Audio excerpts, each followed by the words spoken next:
아바요양TV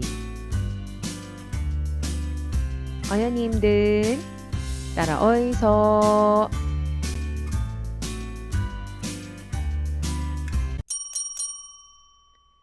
(36회) 자격시험 짝수형 출제 경향을 살펴보면 필기와 실기 총 80문항 중 사례형, 순서 나열형, 그림 문제까지 16개가 출제되었고 기존에 자주 나오던 유형이 아니라서 약간 모호한 문제가 두세 개 정도여서 전체 난이도는 기존에 비해 쉬운 편이었습니다.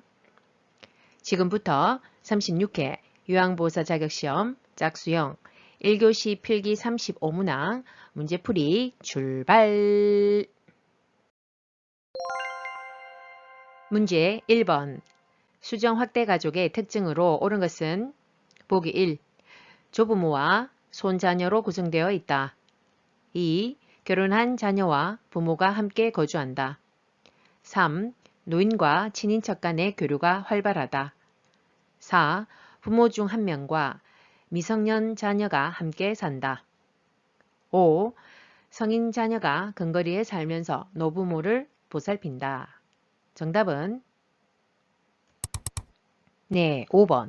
성인 자녀가 근거리에 살면서 노부모를 보살핀다가 정답입니다. 자, 1번 문제. 우리 이제 필기 문제의 첫 문제인데 항상 이제 풀기 전에 단어를 한번 체크해 보면 자, 우리 첫 번째 단어는 요양보호 개론 중에서 대상자 이해 단어에 나오고 자, 이 단어는 항상 필기 문제의 첫 출제되는 단원이다 보시고요. 평균 출제 빈도는 2개다 보시면 되죠. 그래서 최근에 이 가족관계 변화 문제 또는 뭐 노인 부양 의식 이런 것들이 잘 나오는데 자 요즘은 이제 대가족에서 핵가족화 그 다음에 자녀의 독립으로 빈둥지 증후군 이런 것들이 거론이 되죠. 뭐 그래서 우울감과 상실감을 경험한다라고 하죠.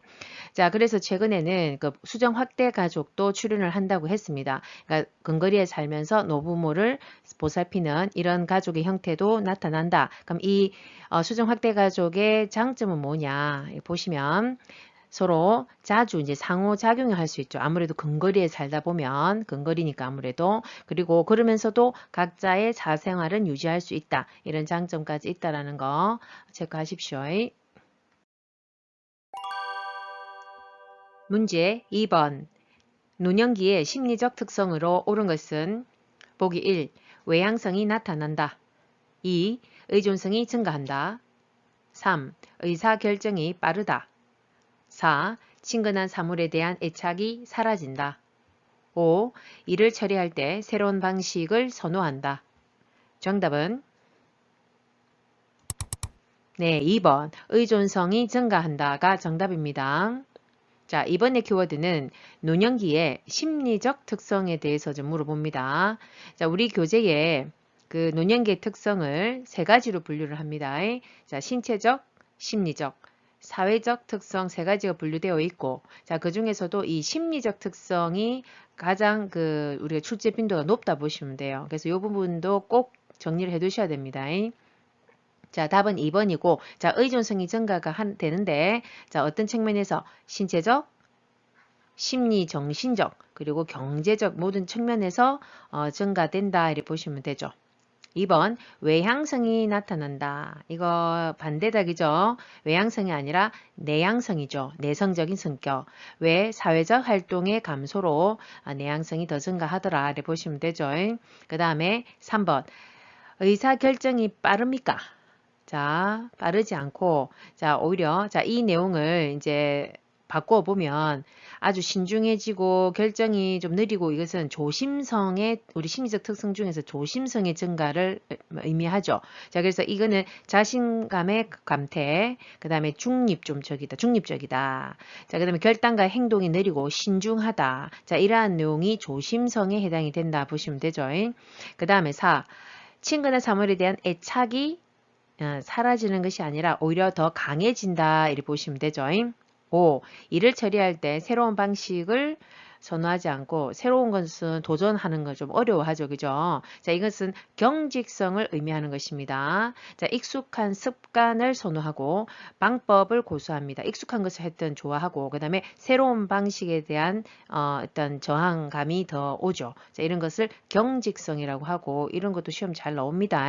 기억을 하시고 그럼 여기에 나와 있는 보기에 나와 있는 내용 말고 심리적 특성을 또 보면은 자 생애에 회고하는 경향이 있죠. 우리 내가 살아온 과거에 대한 회고, 그 다음에 유산을 남기려는 경향이 있고, 그 다음에 우울증도 노년기에 우울증 증가한다기죠. 자, 이건 이제 신체적인 또 심리적인 증상이 나타날 수 있습니다. 자, 또 심리적 증상으로는 의욕 상실, 심리적으로는 뭐 밥맛이 없고 체중도 빠질 수 있고 두통이라든지 여러 가지 신체적 증상 같은 게 좀 나타날 수 있습니다. 또 그 다음에 우울증으로 인한 기억력 저하까지 올 수 있다. 그래서 우울증이 심하신 분들은 치매가 올 확률도 높다고 하죠. 다 연관이 되어 있다. 이렇게 보시면 됩니다. 정리해 두십시오. 문제 3번. 노인장기 요양보험급여 대상자는 보기 1. 백내장 수술을 한 65세 남자 2. 관절염으로 수술을 한 70세 여자 3. 골절로 병원에 입원 중인 60세 남자 4. 혼자서 일상생활이 가능한 75세 여자 5. 뇌경색으로 일상생활이 어려운 50세 남자. 정답은 네, 5번. 뇌경색으로 일상생활이 어려운 50세 남자입니다. 자, 3번 문제부터는 우리 단원을 또 체크해 보겠습니다. 자, 요양보호 개론에서 두 번째 단원인 제도 및 서비스 이 단원에서 지금 출제가 3번부터 진행이 될 겁니다. 자, 여기서는 평균 출제가 한 5개에서 7개 나오기 때문에 작게 나오는 데가 아니죠. 자, 그래서 자주 다루어지는 유형들은 꼭 아셔야 되고 특히 이 3번 문제 같은 경우에는 너무너무 기본이 되는 문제 유형이기 때문에 꼭 알아두십시오. 그리고 우리가 또 요양보호사로서 상식적으로 요 정도는 알아두셔야 다음에 우리가 상담이라든지 조언을 해드릴 수 있습니다. 자, 그래서 3번의 키워드는 장기요양급여 대상자를 좀 묻는 거죠. 그럼 조건을 알아야 되는 거죠. 자, 그러면 급여 대상 조건이 뭐가 되냐 이 말이죠. 자, 꼭 아셔야 됩니다. 65세 이상 인자 65세 이상 우리가 노인의 기준이 되겠죠. 65세가 65세 이상 인자 또는 65세 미만도 되긴 돼요. 되지만 반드시 조건이 있습니다. 65세 미만인 경우에는 노인성 질병을 가진 자로서입니다.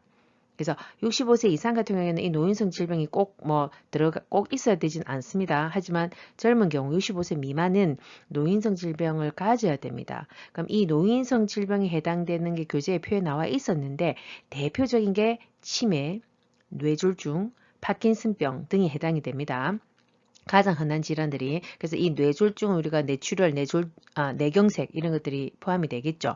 자, 그래서 이런 조건에 있는 자로서 그리고 요 밑에 두 개가 또 동시에 해당이 돼야 됩니다. 거동이 현저히 불편하거나 치매 등의 치매 있었죠. 자, 치매 등의 인지 저하가 있어가지고 6개월 이상 혼자서 일상생활 수행이 어려운 경우에 요 신청을 할 수 있고 장기요양 등급을 그 다음에 인증을 받을 수가 있다 이렇게 보시면 됩니다. 그래서 요 조건 무조건 알아두셔야 되고 자 그러면 이걸 기억하셔야 돼요. 자 그러면 다시 자 1번부터 보면 그래서 이제 5번 해보세요. 뇌경색, 아까 50세 미만, 65세 미만은 반드시 뭐가 있어야 되겠습니까? 노인성 질환이 있었죠. 교재에 나와 있는. 그래서 뇌졸중이 아까 해당이 됐죠. 뇌경색이 뇌졸중이다, 그죠? 자, 그래서 뇌졸중이 있으면서 또 조건은 일상생활이 불편해야 됐죠. 6개월 이상. 요게 다 해당이 되는 경우입니다. 자, 1번. 백내장 수술을 한 65세. 이 백내장 수술이라고 하는 것은 거동이 현저히 불편한 내용은 아니죠. 그죠? 노인성 질환 해당도 없고, 자, 이거는 우리가 건강보험급여 대상자, 급성기 병원에 가서 수술 받는 개념이기 때문에 장기 요양 보험에 해당되는 내용이 아닙니다. 2번도 마찬가지 관절염 수술을 받은 사람들도 장기 요양금 급여를 받을 수 있는 게 아니라 건강보험에 준해서 보험급여를 받아서 수술을 받는 거죠. 어디서? 일반 병원에서, 급성기 병원에서. 자, 근데 이제 수술을 하고 나서 이제 오랫동안 이제 못 걸어가지고 거동이 불편해. 6개월 이상 계속 이제 거동이 불편하고 또 6개월, 7개월, 8개월 이제 계속 이제 거동이 혼자서 어려워. 그때는 이제 뭘 할 수 있습니까? 당연히 60, 70세니까. 우리 그 노인성 질환이 꼭 아니어도 이 관절염으로 인한 수술을 받았다 하더라도 거동이 계속 불편해 6개월 이상. 그러면 등급을 장기요양 등급 신청해 볼 수 있는 거죠. 그리고 심사를 해서 등급을 받을 수 있다. 이리 보시면 됩니다.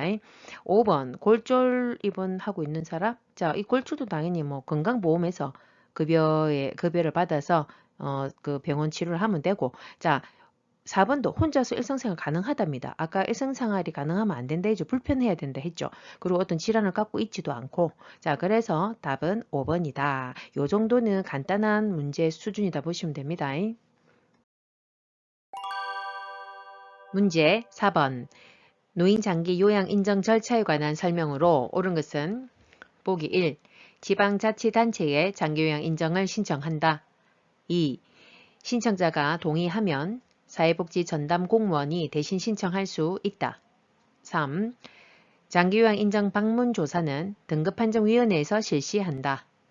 4. 국민건강보험공단의 방문조사원이 장기요양 등급을 1차로 판정한다. 5. 보건복지부는 1차 장기요양 등급 판정 결과를 상의하여 최종 판정한다. 정답은 네, 2번. 신청자가 동의하면 사회복지 전담 공무원이 대신 신청할 수가 있다가 정답입니다. 자, 문제 4번은 키워드가 장기요양 인정 절차의 전반적인 걸 좀 물어보는 것이고 우리 교재에 이 절차의 흐름도가 좀 나와 있습니다. 자, 그것을 한번 정리해보고 넘어가봅시다. 자, 장기 요양 인정 신청을 우리가 뭐 대상자든 가족이든 아까 뭐 전담 공무원이든 어쨌든 신청을 합니다. 어디다가? 국민건강보험공단에다가 신청을 하면 요 공단에서는 방문조사원들이 방문조사가 나오죠. 대상자를 방문해서 조사를 합니다. 자, 그 요양인정조사표에 준해서 그 안에 그 52개 항목이 있습니다. 대상자 상태를 평가하는 자, 그 52개 항목을 쭉 조사를 하면 그 조사표에 대한 결과에 따라서 그 컴퓨터 그 판정 프로그램에 그걸 다 입력을 합니다. 그 조사표에 대한 결과를. 그러면 그 컴퓨터에서 최종 이제 1차 판정이 난다고 하죠.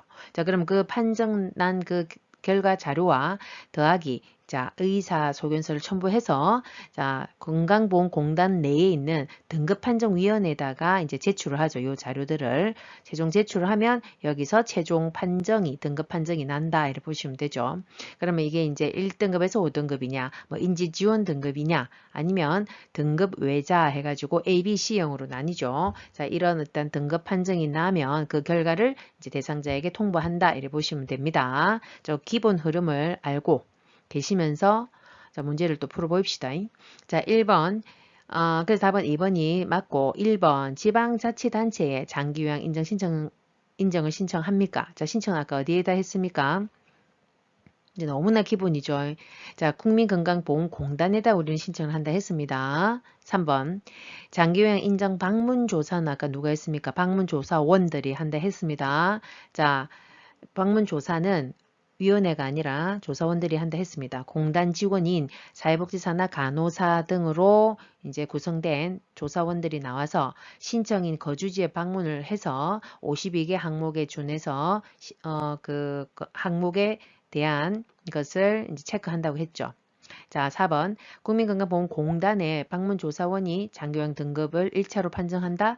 아까 조사원들은 나와서 조사만 하고요. 조사해서 간 그 결과에 따라서 자, 조사 결과를 컴퓨터 판정 프로그램에다가 입력을 해서 그 프로그램을 통해서 등급이 1차 판정이 난다 이렇게 보시면 되죠. 5번 보건복지부는 1차 장기요양 등급 판정 결과를 상의하여 최종 판정한다. 자, 최종 판정은 아까 어디서 한다 했습니까? 자, 조사 결과서와 1차 아까 조사한 거 있었죠. 그 방문조사원들이 나와서 자, 현장 방문조사 결과서와 그 다음에 의사소견서를 두 개를 동시에 자, 등급판정위원회에다가 제출한다고 했죠. 자, 그러면 요 위원회에서 심의해가지고 최종 판정을 낸다 이렇게 보시면 되죠. 자, 기본적인 거 정리해 두십시오. 문제 5번. 노인 요양시설에서 대상자에게 장기 요양급여를 제공한 후 비용을 청구하는 곳은 보기 1. 보건복지부 2. 지방자치단체 3. 근로복지공단 4. 국민건강보험공단 5. 중앙노인보호전문기관. 정답은 네, 4번 국민건강보험공단이 정답입니다. 자, 5번의 키워드는 장기요양급여. 장기요양급여는 결국 서비스를 의미하죠. 이 급여라는 개념은. 자, 장기요양급여를 제공했답니다. 어디서? 노인 요양시설에서. 요양시설은 요양원 우리 아시죠? 그럼 이거는 시설이니까 시설급여에 해당이 됩니다. 자, 이 서비스를 제공을 하고 나서 그 서비스에 대한 내용, 비용을 청구를 하는 곳이 공단, 건강보험공단이라고 하는데, 자, 그러면 이 요양시설 또는 재가센터, 뭐 요양보호센터 이네들은 재가 장기요양기관. 자, 요양시설은 그냥 장기요양기관. 이 장기요양기관들은 결국은 서비스 제공한 다음에 공단에다가 건강보험공단에다가 비용 신청을 하고, 자, 그러면 그 공단은 비용 신청을 한 그 내용을 심사를 한 다음에 자, 공단 부담금을 당월에 지급을 한답니다. 그리해야 그 센터들이나 그 장교양 기관들이 요양보호사들한테 또 급여를 제공을 하고, 그러니까 월급 있죠. 급여를 제공하고 하겠죠. 자, 어쨌든 그러면 공단 부담금은 뭐를 의미하냐면, 자, 이 요양시설에서 그럼 예를 들면 그 100% 수가에 대한 그 서비스를 제공했다면 그 100%에서 20%, 그러니까 시설급여 같은 경우에는 본인 부담률이 20%죠. 자, 그러면 20%는 그 본인한테 대상자한테 받는 거고, 나머지 그러면 공단 부담금은 얼마입니까? 그렇죠. 80%에 대한 내용을 어디에다가 공단에다가 청구하고 공단에서 지급받는 기다 보시면 되죠. 자, 그러면 재가센터 같은 경우에는 자, 본인 부담이 자, 15%라고 했죠. 그러니까 15%는 대상자한테 받고 나머지 85%에 대한 부분을 공단에서 받는 기다 지급받는다. 이렇게 보시면 됩니다. 이해를 하시죠? 자, 이렇게 정리해 두시면 됩니다. 문제 6번. 요양보호 서비스 제공 원칙으로 옳은 것은 보기 1. 대상자 가족 중심으로 서비스를 제공한다. 2. 대상자가 자립 생활을 할 수 있도록 지원한다. 3. 응급 상황 시 우선순위에 따라 의료 행위를 한다. 4. 대상자의 개인적 욕구보다 기관의 지침을 중시한다. 5. 대상자의 상태가 달라지면 요양보호사가 서비스를 조정한다. 정답은 네, 2번. 대상자가 자립생활을 할 수 있도록 지원한다가 정답입니다. 자, 6번의 키워드는 자, 서비스 제공 원칙을 물어보는 것이죠. 자, 그래서 답이 2번이고, 자, 자립생활을 할 수 있도록 지원하는 서비스를 제공하는 것이 가장 질적인 서비스입니다. 자, 그래서 대상자의 개인의 능력을 최대한 활용할 수 있도록, 그래서 무조건 전적으로 우리가 막 아무거나 해드리는 게 아니라, 다 해주는 게 아니라, 본인이 할 수 있는 것은 최대한 할 수 있도록 기다려주고, 지켜봐주고, 자, 격려하는 것이 가장 맞습니다. 1번. 대상자 가족 중심으로 서비스를 제공한다가 아니겠죠. 당연히 대상자 중심의 서비스가 이루어져야 되고, 자, 그래서 모든 서비스는 대상자에게만 제공하는 것이 원칙입니다. 그러니까 가족 것을 뭐 해주고 하는 게 아니죠. 원칙은 잘 설명드려야 되고, 3번. 응급 상황 시 우선순위에 따라 의료 행위를 한다. 자, 우선순위가 틀린 건 아니죠. 맞죠? 근데 뭐가 틀렸어요? 의료 행위를 해서는 안 되죠. 자, 요양보호사는 의료 행위는 금지입니다. 자, 그래서 예를 들면 흡인, 우리 가래 뽑는 석션 하는 거 있죠. 석션 하는 거. 자, 흡인이라든지 비관 삽입하는 거. 그 다음에 관장, 그 다음에 도뇨는 소변 빼는 거 있거든요. 이것도 카테터를 관을 꼽아서 도뇨하는 거 있어요. 그 다음에 욕창 관리, 뭐 소독하고 하는 거 있죠. 자, 이런 등등은 다 의료행위에 속하기 때문에 요양보호사가 임의로 해서는 안 됩니다. 4번.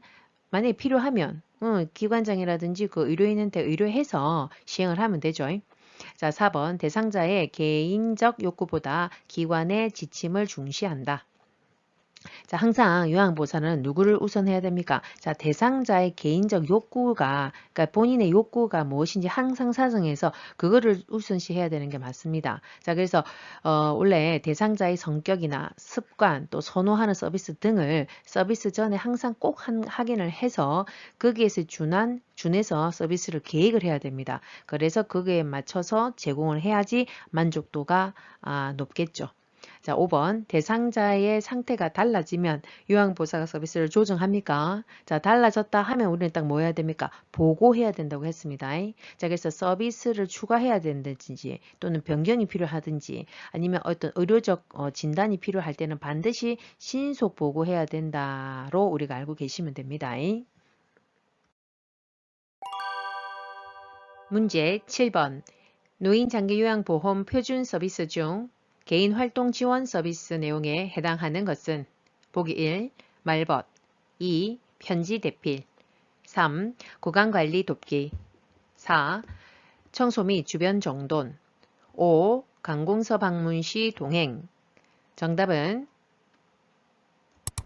네, 5번 관공서 방문 시에 동행하는 것이 개인활동 지원 서비스에 포함이 됩니다. 자, 우리 7번의 키워드는 표준 서비스 중에서 이제 개인활동 지원을 물어보는 것인데, 자, 우리 그러면 장기요양 표준 서비스가 다양하게 여러 개가 있지만 그 중에서도 아주 대표적인 건 4가지가 있었죠. 가장 중요한 거. 자, 그 중에 하나가 이제 개인활동 지원 서비스가 여기 있고 또 보기 1번과 2번을 보시면 요 말벗하기와 그 다음에 편지 대필하고 이런 것들은 의사소통과 관련한 내용이다. 그죠? 그래서 이러한 내용을 우리가 정서 지원 서비스라고 보시면 됩니다. 자, 1, 2번은 그 다음에 3번 구강관리 돕기는 신체에다가 무엇을 서비스를 제공하는 것이죠. 우리가 식사 돕는 거라든지 그 다음에 배설하는 것, 그 다음에 옷 입히는 거, 개인위생, 뭐 여기서 저쪽으로 이동 돕기 모든 거, 체위 변경 이런 것들은 신체에다가 적용해 주는 거다 보니까 신체 활동 지원 서비스다 이렇게 보시면 되죠. 그 다음에 4번 청소 이런 거 주변 정돈 그러니까 가사와 관련된 해당되는 거 있죠. 이런 것들은 뭐 일상생활 지원 서비스에 해당이 됩니다. 그래서 우리 지금 신체활동 일상생활 그 다음에 이 정서 지원 서비스 그 다음에 요 개인활동 지원 서비스 요 4가지 표준 서비스는 너무 중요하니까 이 내용 기본적인 내용이 무엇인지 정도는 당연히 정리해 두셔야 되고요. 자, 그러면 우리 문제의 개인활동 지원 서비스를 좀 더 상세히 내용을 조금 정리해 보자면 개인활동 지원 서비스에는 크게 일상 업무 대행하는 내용도 있고 그 다음에 우리 문제에 나왔듯이 외출 동행하는 이런 서비스가 2개가 포함이 됩니다. 그럼 이 지금 먼저 외출 동행하는 내용은 우리 지금 문제에 나왔듯이 관공서에 뭐 동행하는 것, 그 다음에 병원이나 은행, 그 다음에 동행하는 거 나들이 때, 그 다음에 물품 어떤 구매 시에 동행하는 모든 어떤 서비스가 해당이 되고, 그 다음에 대행하는 업무는 물품 구매를 대행한다든지 병원에 가서 약을 대신 타오는 것, 그리고 은행 관공서 등의 업무를 대신 해주는 거 이런 것들이 다 포함이 된다 보시면 되죠. 정리하시면 됩니다. 문제 8번 다음에서 시설 대상자가 침해받은 권리는 첫째, 대상자의 휴대전화 사용을 제한함. 둘째, 사전 동의 없이 대상자의 사진을 촬영함. 보기 1. 차별을 받지 않을 권리. 2. 신체 구속을 받지 않을 권리. 3. 충분한 정보를 제공받을 권리. 4. 사생활과 비밀 보장에 관한 권리. 5. 시설 정보에 대한 접근성을 보장받을 권리. 정답은 네, 4번 사생활과 비밀 보장에 관한 권리입니다. 자, 8번 문제 보기 앞서 우리 출제 빈도를 한번 보겠습니다. 자, 8번부터서는 요양보호 개론에서 3번째 단원인 인권과 직업윤리에 대한 내용이 지금 진행이 될 겁니다. 자, 여기에 문제의 빈도는 한 10개 평균 꼭 나오니까 가장 사실 중요한 단원 중에 하나입니다. 출제 빈도가 가장 높기 때문에 필기 문제에서는 그래서 다양하게 알아두셔야 되고 특히 8번 문제인 요 권리, 시설 생활 단계의 권리 요 부분이 너무 중요하고 잘 나오는 부분입니다. 그냥 무조건 나옵니다. 그래서 권리는 자주 나오는 부분의 권리들은 조금 이해해 두셔야 되죠. 자, 그래서 중요하다 보니까 정리를 좀 해보겠는데, 자, 1번, 2번, 3번, 5번 요 권리들 있죠. 이네들이 어디에서 언급이 되는 권리냐면, 자, 시설 생활 노인의 권리 해가지고 크게는 요 네 가지로 나뉘어졌고요. 교재에서. 자, 그러면 우리가 시험에 가장 많이 나오는 거는 생활 단계에서의 그러니까 시설에서의 생활하고 있을 때의 단계에서의 그 권리 11개가 나오는데 여기서 가장 많이 나오고 자, 요 보기에 언급되어 있는 것들은 요 아이들이었으니까 자, 첫 번째 입소 전 단계 권리가 있습니다. 시설 정보에 대한 접근성을 보장받을 권리입니다. 그러니까 입소 전에 그 시설에 대해서 정보를 이제 뭐 정보를 검색하는 데 있어서 접근성이 용이해야 된다 이 말이죠. 그래야 정확한 정보를 캐치할 수 있으니까. 자, 그래서 시설 정보에 대한 접근성이 보장받을 수 있도록 어떤 정보를 계속 오픈해주고 뭐 홈페이지 같은 거 잘 관리되어 있어야 되고 그렇죠. 그 다음에 입소 계약 단계에서의 권리가 두 개가 나오는데 충분한 정보를 제공받을 권리가 아까 보기에 나와 있었다 그죠. 자, 입소 계약 단계에서 충분한 정보를 받아야 계약을 할지 말지 판단을 선다 이 말이죠. 그 다음에 입소를 대상자 스스로 결정할 권리. 요게 중요하다 그죠. 그러니까 강제적으로 막 입소시키고 하는 것은 권리 침해다 이리 보는 거죠. 그 다음에 중요한 생활 단계에서의 11개 그 권리는 일단 뒤에 보고요. 그 다음에 퇴소 단계에 또 권리가 있습니다. 자, 노인 스스로 퇴소를 결정하고 거주지 어디로 갈지 거주지를 선택할 권리도 해당이 됩니다.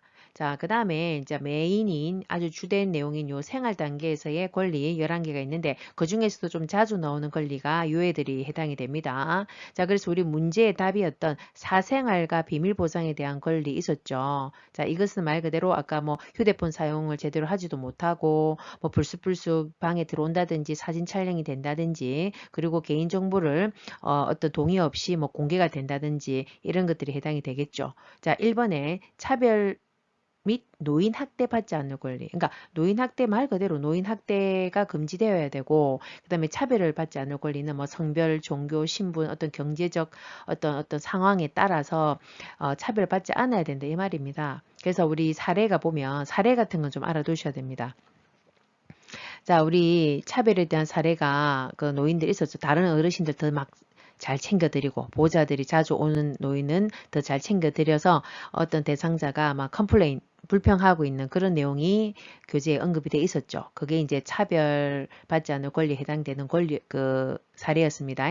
그 다음에 신체 구속받지 않을 권리는 말 그대로 어떤 억제대라든지 또 어떤 방에 따로 격리를 한다든지 이런 것을 대상자의 의사에 반하여 반복적으로 이런 것들을 시행하는 거 있죠. 이런 것들은 안 된다 이렇게 보시면 되고요. 자, 그 다음에 사생활을 아까 언급했으니까 넘어가고요. 그 다음에 네 번째, 질 높은 서비스를 받을 권리 있죠. 자, 이것은 우리 사례를 보면 그 낮은 질의, 그 질 낮은 그 파마약 있죠. 파마약 이런 거 좀 기억하셔야 돼. 파마약. 파마약. 그러니까 어르신이 막 불평하잖아요. 이렇게 질 떨어지는 걸 뭐 쓴다 하면서 자, 이 파마약을 좀 알아두시고 사례에 그 다음에 개별화된 서비스를 제공받을 권리는 우리 대상자들 어르신들의 개인 생활의 방식을 본인이 선택하고 결정할 수 있는 권리를 보장해야 된다 이 말이죠. 예를 들면 머리 모양이라든지 뭐 어떤 그 의복 같은 거 옷도 너무 막 꼭 뭐 한자복 같은 걸 꼭 입을 것도 아니고 본인이 입고 싶은 것도 입을 수 있는 이런 개념이다 이 말이죠. 그 다음에 존엄한 존재로 대우받을 권리도 있었죠. 존엄한 존재. 존엄 하면 우리가 홍씨 할아버지 생각하시면 돼요. 그 사례에서. 자, 홍씨 할아버지가 같은 방에 어르신들은 막 폭력을 쓰고 고함을 지르고 이렇게 하는데 요양보호사들이 그걸 보면 인권 침해가 되기 때문에 그걸 막아야 되잖아요. 그죠? 그런데도 불구하고 요양 직원들은 홍씨 할아버지로 인해서 그 방에 그 대상자들이 조용해진다는 효과가 있다 해가지고 그거를 모른 채 하고 넘어가는 거 있죠. 자, 이거는 그 방에 있는 다른 어르신들의 인권을 침해하는 개념이죠. 자, 그래서 그 홍씨 어르신이 사례가 나와 있었으니까 참고하셔야 되고 그 다음에 안락한 안전한 환경 제공받을 권리는 우리 사례가 침대 쓰는 거 나와 있었죠. 침대. 침대 요거 기억하시면 돼요. 사례. 예. 자, 어르신이 침대를 쓰던 분인데 이제 시설에 들어오니까 매트리스를 쓰니까 뭐 불편하다라고 불평을 하니까 여기서는 뭐 매트리스 쓴다고 그리고 매트리스를 써면 뭐 허리가 더 안 아프다 이런 식으로 사례가 나와 있었죠. 자, 이런 것들을 사례와 함께 결부시켜 가지고 좀 외워 놓으시고 꼭 정리하십시오. 문제 9번. 인지 기능을 상실한 노인을 고의적으로 가출하게 하는 학대 유형은 보기 1. 유기 2. 자기 방임 3. 정서적 학대 4. 신체적 학대 5. 경제적 학대 정답은 네, 1번 유기입니다. 자, 9번 문제 같은 경우에도 학대 유형도 필히 나오는 문제이기 때문에 꼭 정리해 두셔야 되고요. 자, 그래서 답은 6위인데, 자, 중요하다 보니까, 자, 교재에 나와 있는 내용을 한번 또 정리해 보겠습니다. 자, 노인 학대 유형은, 자, 이렇게 몇 가지가 언급이 되어 있는데, 자, 문제에 나와 있는 6위는 말 그대로 요 끝에처럼 인지장애 노인을, 그러니까 치매 어르신이다, 그죠? 그런 분들을 고의적으로 가출하거나 배회하게 그냥 내버려 두는 거 있죠, 그대로.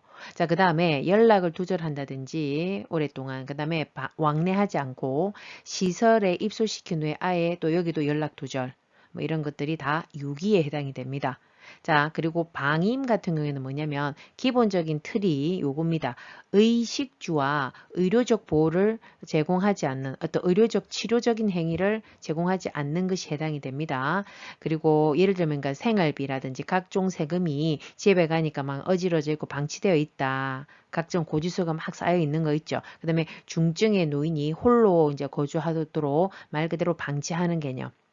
자, 그 다음에 신체적 학대, 뭐 정서적, 경제적 학대가 다 나오죠. 자, 신체적은 말 그대로 신체적으로 진짜 폭력을 쓰는 것도 다 해당이 될 뿐더러 거기다가 공간의 어떤 출입을 통제하는 것, 그러니까 집에 들어오는 것, 나가는 것을 다 통제하는 개념 있죠. 그 다음에 흉기로 협박을 한다든지, 그러니까 생존의 위협을 가하는 모든 행동들은 다 신체적 학대. 그 다음에 생존 위협하는 행동, 기타, 가스, 난방, 수도, 음료, 식사, 어떤 보관물품, 냉장고 또는 뭐 밥통 이런 데로 가는 접근 같은 것을 가지 못하게 단절 아예 시키는 거, 강제적으로 이런 것들은 다 신체적 학대입니다. 그 다음에 약물을 강제로 투입, 그러니까 수면제 같은 걸 과다하게 자꾸 복용시켜서 잠을 자꾸 재운다든지 이런 것들도 신체적인 거, 그리고 강제 노동시키는 것까지입니다. 정서적 학대는 말 그대로 정서, 언어 정서적 학대가 해당이 되죠. 자, 접촉을 기피 한다든 거, 같이 있으려고 하지도 않는다는 거, 막 벌레처럼 막 여기면서 막 이렇게 말로 표현하고 하는 거 있죠. 그 다음에 사회관계를 방해하는 거, 어떤 모임이라든지 다른 사람들하고의 인간관계를 막 방해하는 거 있죠. 차단시키고, 그 다음에 위협, 그 다음에 모욕 등의 비언어적인 어떤 표정 붙어서 모든 행위 이런 것들이 다 해당되죠. 자, 그 다음에 경제적 학대는 노인의 자산을 동의 없이 착취해서 사용하고 노동을 만약 시켰다면 그 노동의 대가를 지불하지 않는 것 이런 것들이 다 학대에 해당이 됩니다. 정리해 두십시오.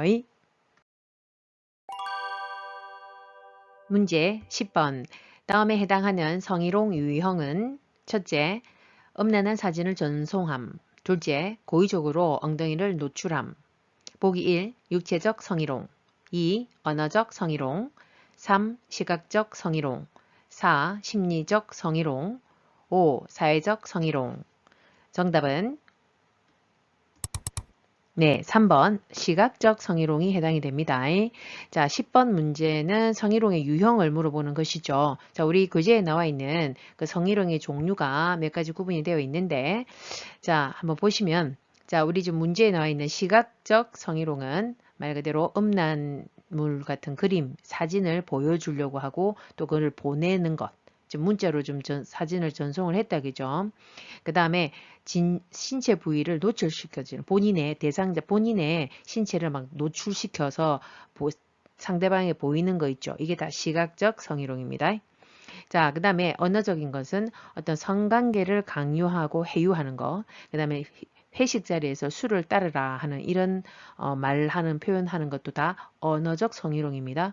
그 다음에 육체적 성희롱은 말 그대로 실제적인 접촉, 밀착 이런 것들이 육체적. 그래서 언어, 육체, 시각적 성희롱으로 구분을 한다. 이렇게 보시면 되죠. 문제 11번.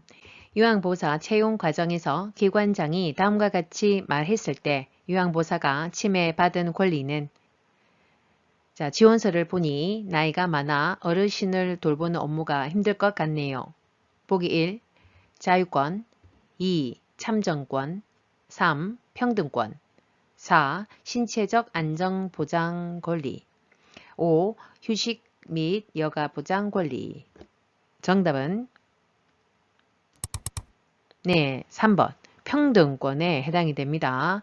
자, 11번의 키워드는 요양보호사가 어떤 취할 수 있는 권리를 좀 물어보는 것인데 자, 여기서 침해받은 권리는 형평등에 해당이 되고 자, 교재에 나와 있는 내용을 한번 정리를 해 보겠는데요. 자, 11번의 이 문제는 뭐 자주 나오는 문제는 아닌데 또 이번에 36회에서 언급이 되었습니다.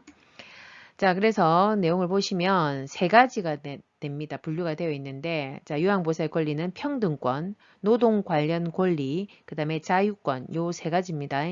자, 그래서 지금 문제에 나와 있는 요 평등권에 해당되는 거죠. 자, 아까 조금 전에 나이 지금 뭐 많아서 얘기를 했으니까 이것은 연령에 따른 우리가 차별을 받은 것이다. 이렇게 보는 거죠. 자, 그래서 고용의 형태라든지 정규직, 비정규직, 뭐 계약직이냐에 따라 연령, 성별, 학력, 종교 등에 다른 어떤 차별을 해서는 안 된다 이 말이고요. 평등권은. 그다음에 노동 이 두 번째 노동 관련 권리, 휴식, 여가 보장이 돼야 되고 노동 시간이 제한이 되어야 되고 동등한 보수, 그러니까 공평하게 보수가 책정이 돼야 되고 뭐 이런 내용이 있죠. 이게 노동 관련 권리.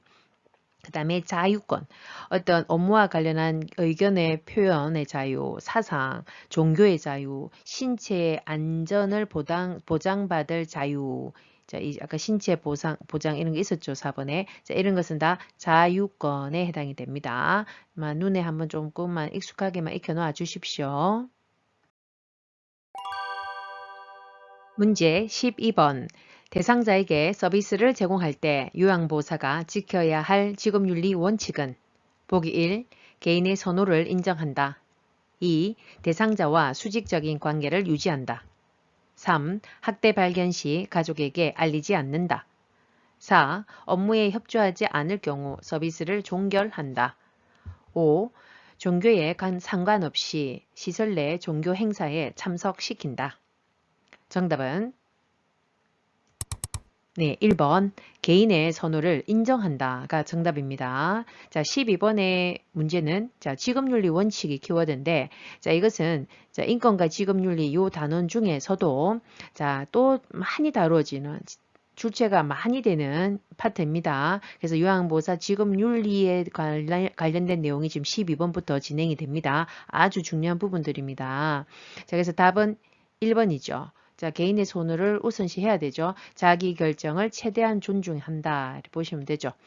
자, 2번 대상자와의 관계가 자, 수직적인 관계가 아니라 상호 대등한 관계다 보시면 되죠. 그것도 알고 이제 서비스가 제공되어져야 된다. 자, 3번 학대가 발견이 되어지면 가족에게 알리지 않는다가 아니죠. 반드시 우리가 신고가 들어가야 됩니다. 신고를 하거나 또는 보고를 해야 됩니다.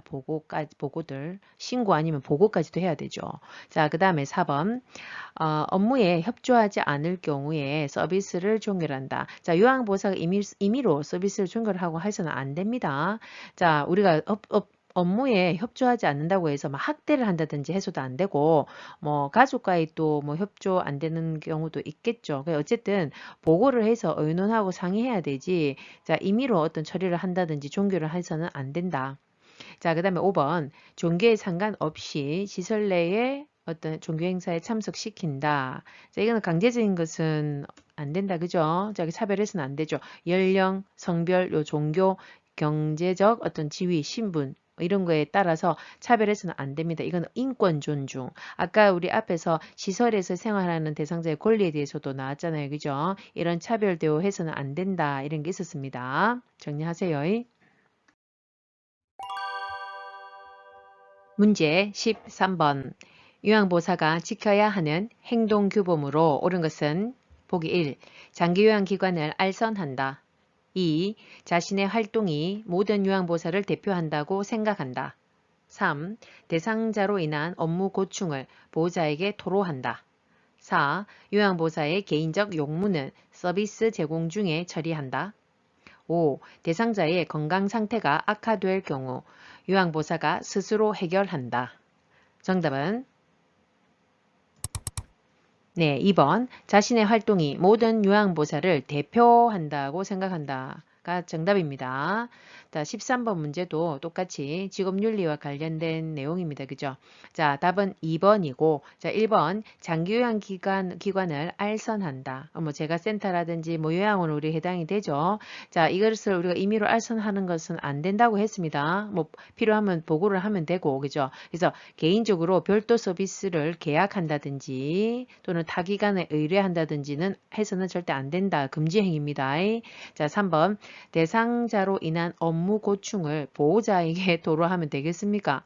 안 되겠죠. 자, 그리고 보호자로 인한, 그러니까 대상자에 대한 업무를 컴플레인을 보호자한테 불만을 호소하는 건 아니 되죠. 그 다음에 뭐 또 필요하다든지 어떤 나태한 모습은 보여서는 안 됩니다. 자, 4번. 요양보호사의 개인적 용무는 서비스 중에 처리하면 안 되는 것 아시죠? 우리가 일상생활 개인 활동 지원 서비스에서 일상 업무 대행하는 부분 있죠. 예를 들면 대상자를 대신해서 바깥에 나가서 어떤 업무를 대신해서 보는 그 서비스 있잖아요. 그때도 개인적 용무는 해서는 안 된다고 되어 있습니다. 어르신도 시장을 봐드려야 되는데 갔는데 내 장도 내가 봐야 되는 장도 잔뜩 봐갖고 오면 된다? 안 된다 이 말입니다. 자, 그리고 원칙적으로 우리 센터에 보고 없이 근무지를 또 이탈해서도 안 되고 또 일상 업무 대행 때문에 나간다 하더라도 그때도 내 업무를 보아서는 사실 안 되는 게 원칙입니다. 5번. 대상자의 건강 상태가 악화됐다. 어떤 건강 상태가 변화가 있다든지 악화가 되면 반드시 요양보호사 스스로 해결해서도 안 되고요. 반드시 관찰 후에 그때 변화했을 때마다 정확하게 기록을 해야 되고 그리고 반드시 신속 보고가 이루어져야 됩니다. 그리고 필요할 때는 의료인을 연계를 해야 되겠다. 그죠? 자, 이런 것들을 다 정리하십시오. 문제 14번. 제가 대상자와 신뢰감을 형성하기 위한 방법은 보기 1. 반말로 친근하게 대상자를 대한다. 2. 시선을 맞추며 대상자와 대화를 한다. 3. 대상자 부재 중에도 서비스를 시작한다. 4. 과도한 신체 접촉으로 친밀감을 표현한다. 5. 계획된 시간보다 연장해서 서비스를 제공한다. 정답은 네, 2번. 시선을 맞추고 대상자와 대화를 한다가 정답입니다. 자, 이것은 대화 시에 시선을 맞추는 것은 기본적인 자세다. 그죠? 의사소통을 할 때 우리 배웠죠? 자, 14번의 문제 또한도 직업윤리 파트에서 나온 문제입니다. 자, 신뢰감 형성을 위해서는 우리가 특히나 또 신경 써야 되는 부분을 지금 언급하는 것이죠. 자, 그래서 더더욱이 2번 시선을 맞추고 대화하는 것이 맞고요. 그 다음에 1번 반말로 친근하게. 자, 친근하게 하는 꼭 반말로 한다고 친근해지는 건 아닙니다. 또 어르신의 또 감정을 상하게 할 수 있기 때문에 자, 유아어, 명령어, 반말 이런 거 절대 사용해서 안 되는 게 원칙입니다. 그 다음에 3번 대상자 부재 중에도 서비스를 시작하면 안 되고 임의로 부재 중에는 우리가 임의로 그 집에 방문해서 출입하지 마시고 자, 방에 들어가지 마시고 다음 방문일을 메모해서 남기고 오는 것이 맞습니다. 4번 과도한 신체 접촉으로 친밀감을 표현한다. 자, 과한 것은 좋은 게 하나도 없다기죠. 자, 그래서 상황에 맞게 접촉을 해야 되고 너무 과장해서도 안 된다. 이렇게 보시면 되죠. 5번 계획된 시간보다 연장해서 서비스 제공한다. 안 됩니다. 자, 이것은 계약에서 우리가 계약의 내용에 포함이 되어 있는 부분이기 때문에 시작 시간과 종료 시간은 정확해야 되겠다. 그죠? 자, 그래서 약속한 내용대로 그 다음에 방문 시간은 반드시 지켜야 된다. 이렇게 보시면 됩니다. 자, 정리하십시오. 문제 15번. 다음 상황에서 직업윤리를 준수한 요양보호사의 태도는 서비스 제공 중 전화 통화 내용을 우연히 듣게 된 요양보호사는 대상자의 사업 부도 사실을 알게 되었다. 보기 1. 대상자를 공감하며 위로한다. 2. 다른 대상자에게 이야기한다. 3.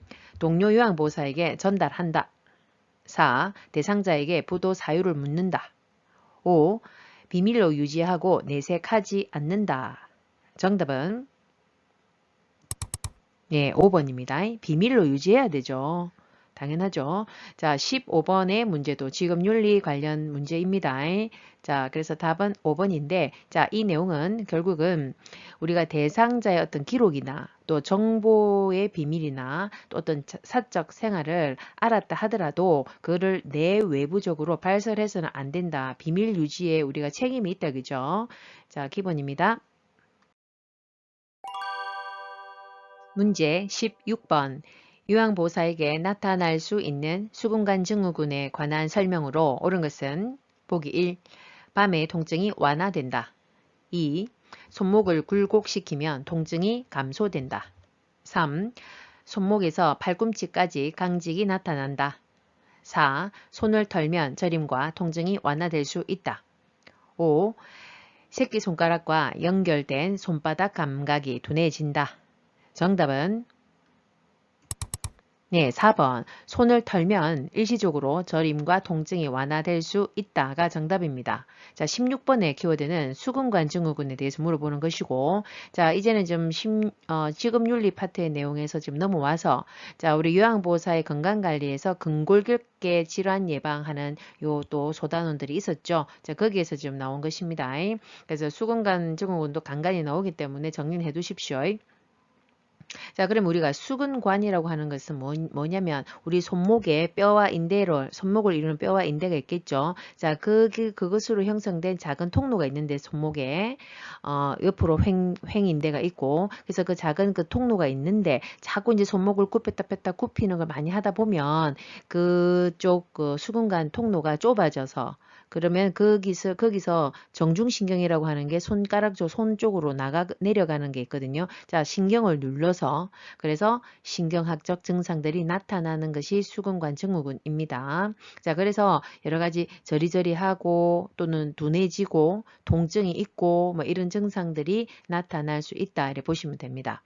자, 그래서 답은 4번이고요. 자, 손을 털면은 일시적으로 저림과 통증이 완화되고, 자, 1번, 밤의 통증이 완화되지 않습니다. 자, 낮 동안 이렇게 또 손목을 사용하다 보니까 오히려 밤에 통증이 악화됩니다. 그 다음에 2번, 손목을 굴곡시키면 통증이 유지됩니까?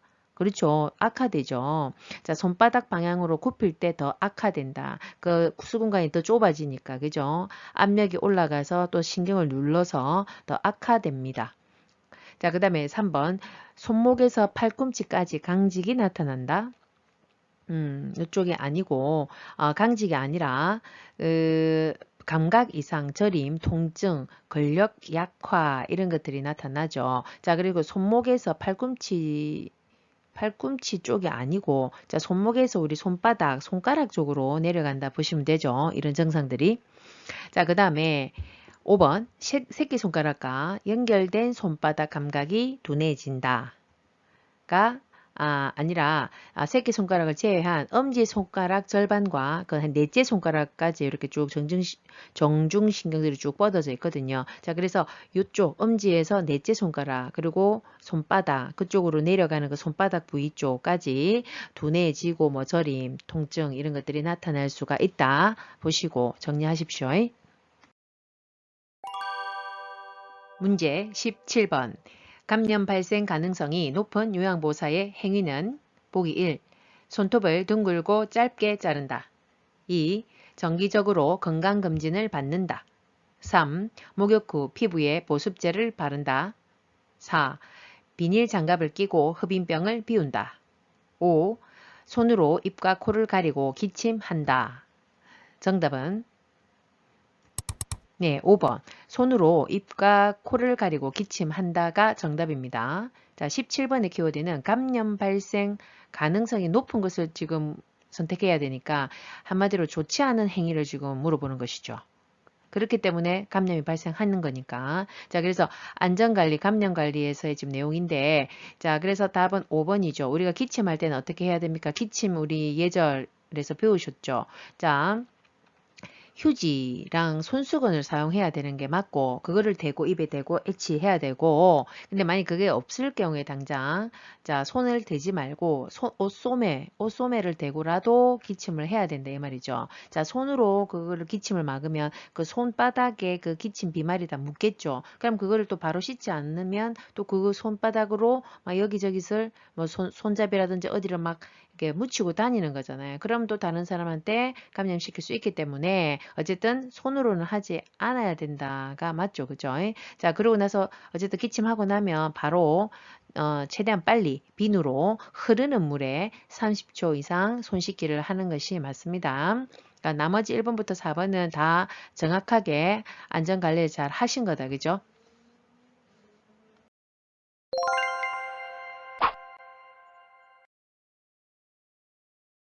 어여님들도 열심히 따라와 주이소.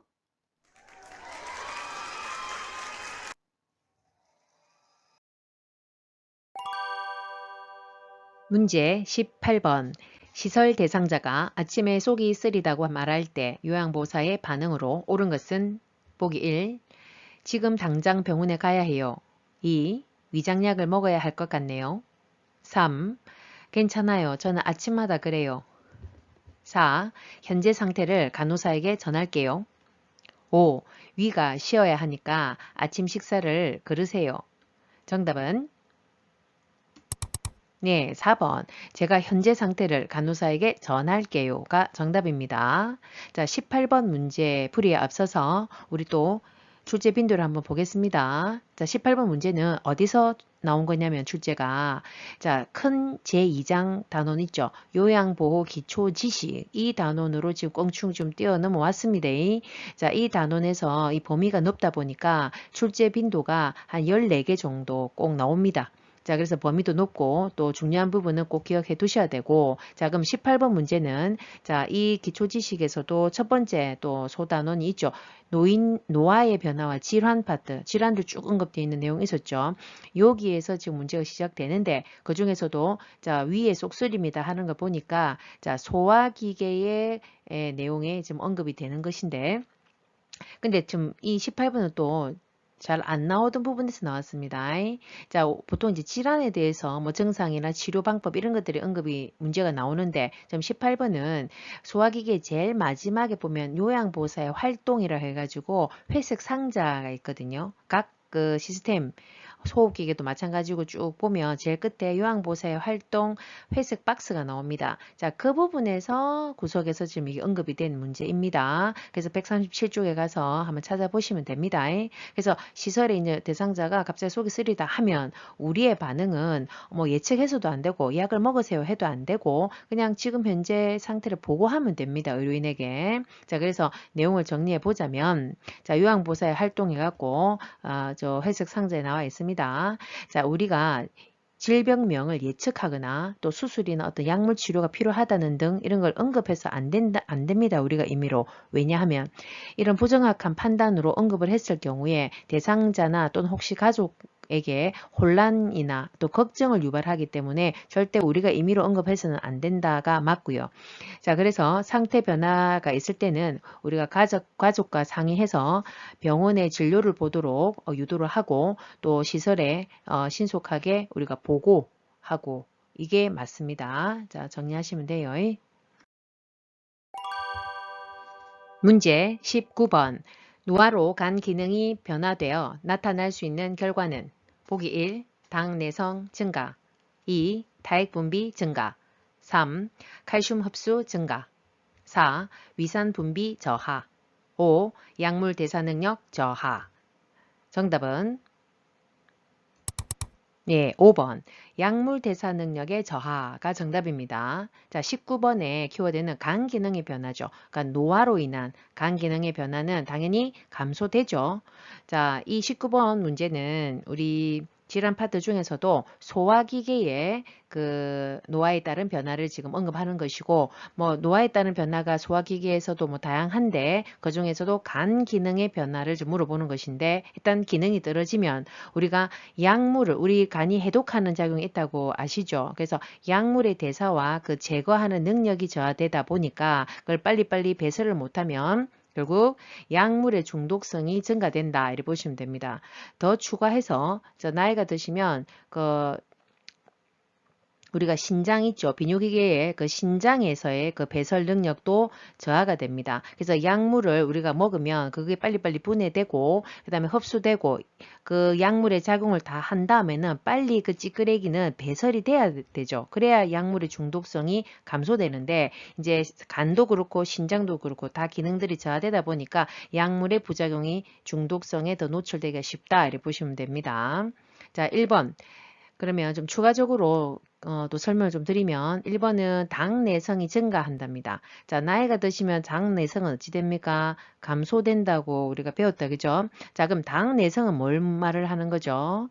자, 우리 세포에서 혈액으로부터 포도당을 흡수하는 능력을 말을 하는데, 자, 그게 이제 감소가 되니까 혈중에 우리 탄수화물을 먹으면 분해가 돼서 포도당이 혈중에 그러면 올라가겠죠. 수치가. 그러면 그걸 올라가면 안 되니까 췌장에서의 인슐린이 분비가 되면서 혈중에 있는 당이 어디로 세포로 흡수가 되어서 그것이 에너지원으로 활용하게끔 이렇게 우리가 대사 기전이 그렇습니다. 자, 근데 그 들어가는 거 세포로 들어가지를 않으니까 혈중에 당이 올라가겠죠. 그래서 당뇨가 오기 쉽고 공복시 혈당도 더 올라가더라 이렇게 보시면 됩니다. 자, 2번 타액 분비는 증가한다. 자, 증가될 리는 없죠. 우리 눈도 건조하고 입도 건조하고 다 그래서 우리가 보면 입안이 항상 건조하십니다. 마르고. 자, 그래서 다액도 그렇고 우리 침, 그 다음에 위에서 위액도 그렇고 다 분비가 저하가 오고요. 그 다음에 위액 같은 경우에는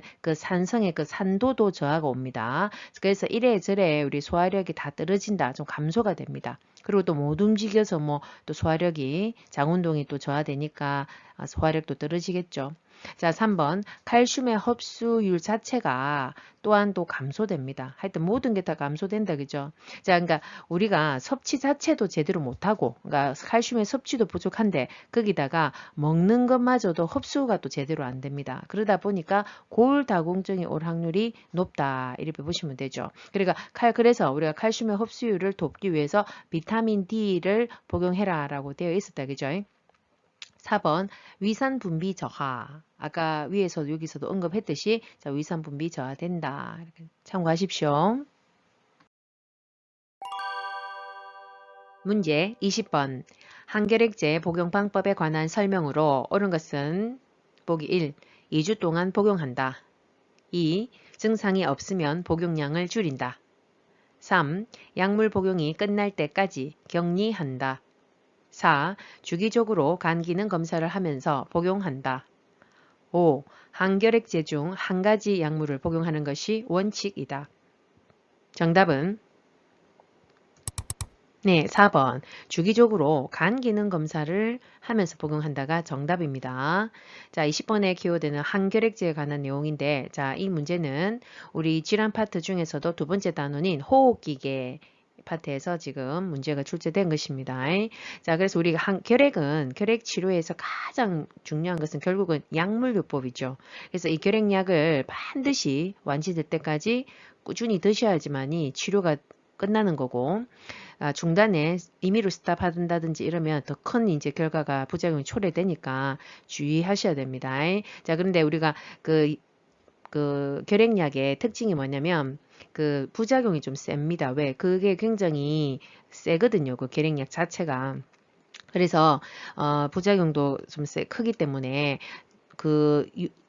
뭐 잠깐 몇 주 먹고 끝나는 게 아니다 보니까 몇 개월, 6개월, 9개월을 이렇게 장기적으로 먹어야 되다 보니까 반드시 간 기능, 뭐 신장 기능 이런 것들 다 검사가 이루어져야 됩니다. 그래서 간 기능 검사를 꾸준히 하면서 복용해야 된다는 게 맞죠. 왜냐면 간 수치가 뭐 올라가고 할 수 있으니까.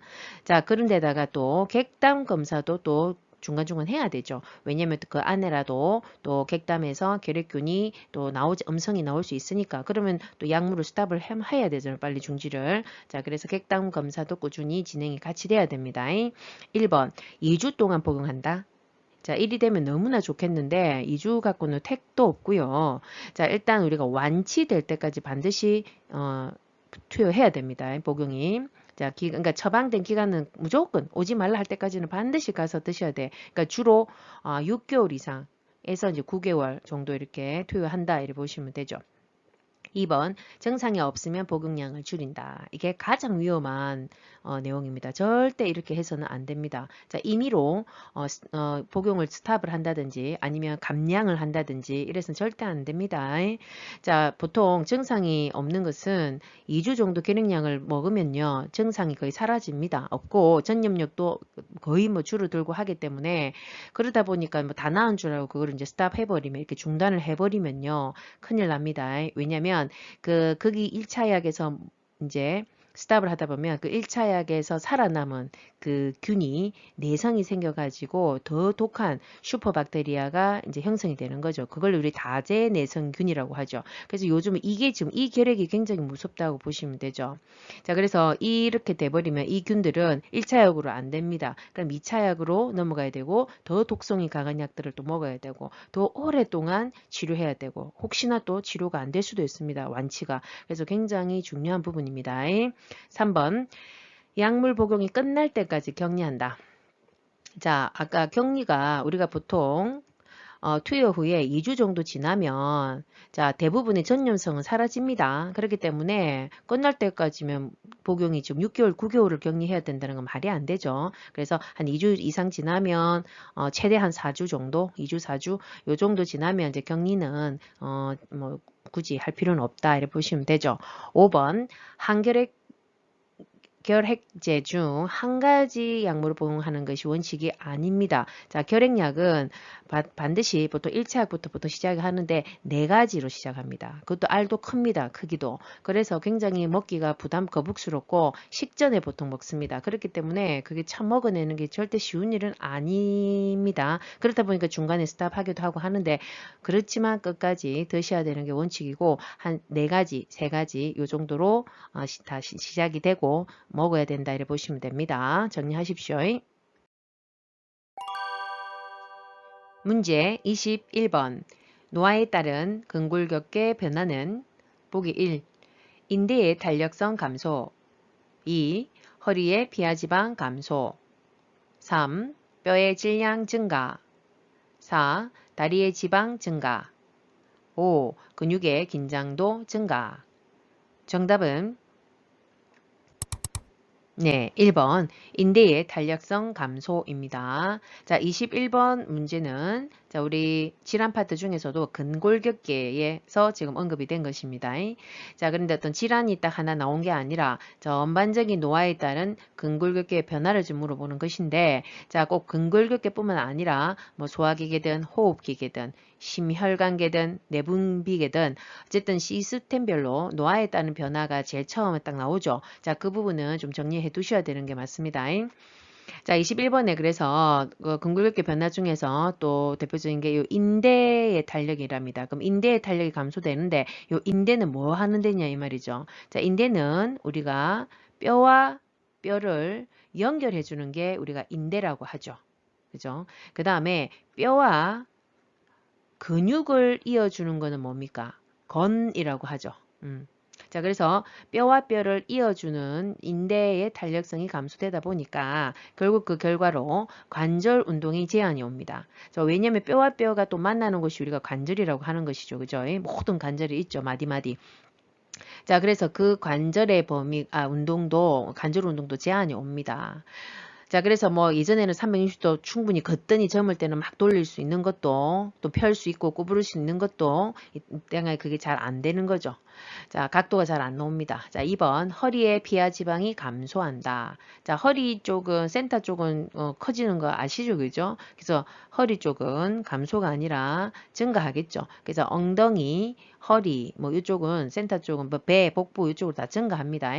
3번 뼈의 질량의 증가. 자, 뼈의 질량은 결국 우리 뭘 말합니까? 골밀도닥이죠. 우리 그림에서도 교재에서 나오지만 구멍이 송송송송 나가지고 골다공증 보셨죠? 골에 많이 그 구멍이 많다, 그죠?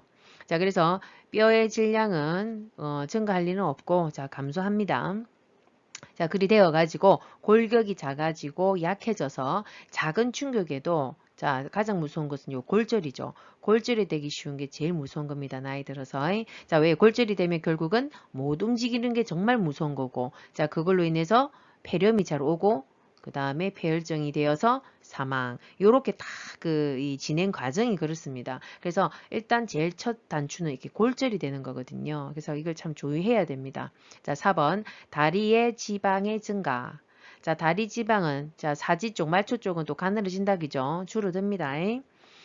자, 팔다리는 다 감소한다. 자, 아까 센터는 증가한다. 자, 5번 근육의 긴장도는 탄력도 그렇고 근육의 탄력 긴장도가 다 감소하죠. 자, 그럼으로써 신체 활동과 운동 능력이 감소된다. 이렇게 보시면 되죠. 자, 이거 외에 그러면 추가로 또 이제 근골격계 변화를 또 보시면 추간판이 줄어서 키가 작아진다. 우리 추간판은 아신다, 그죠?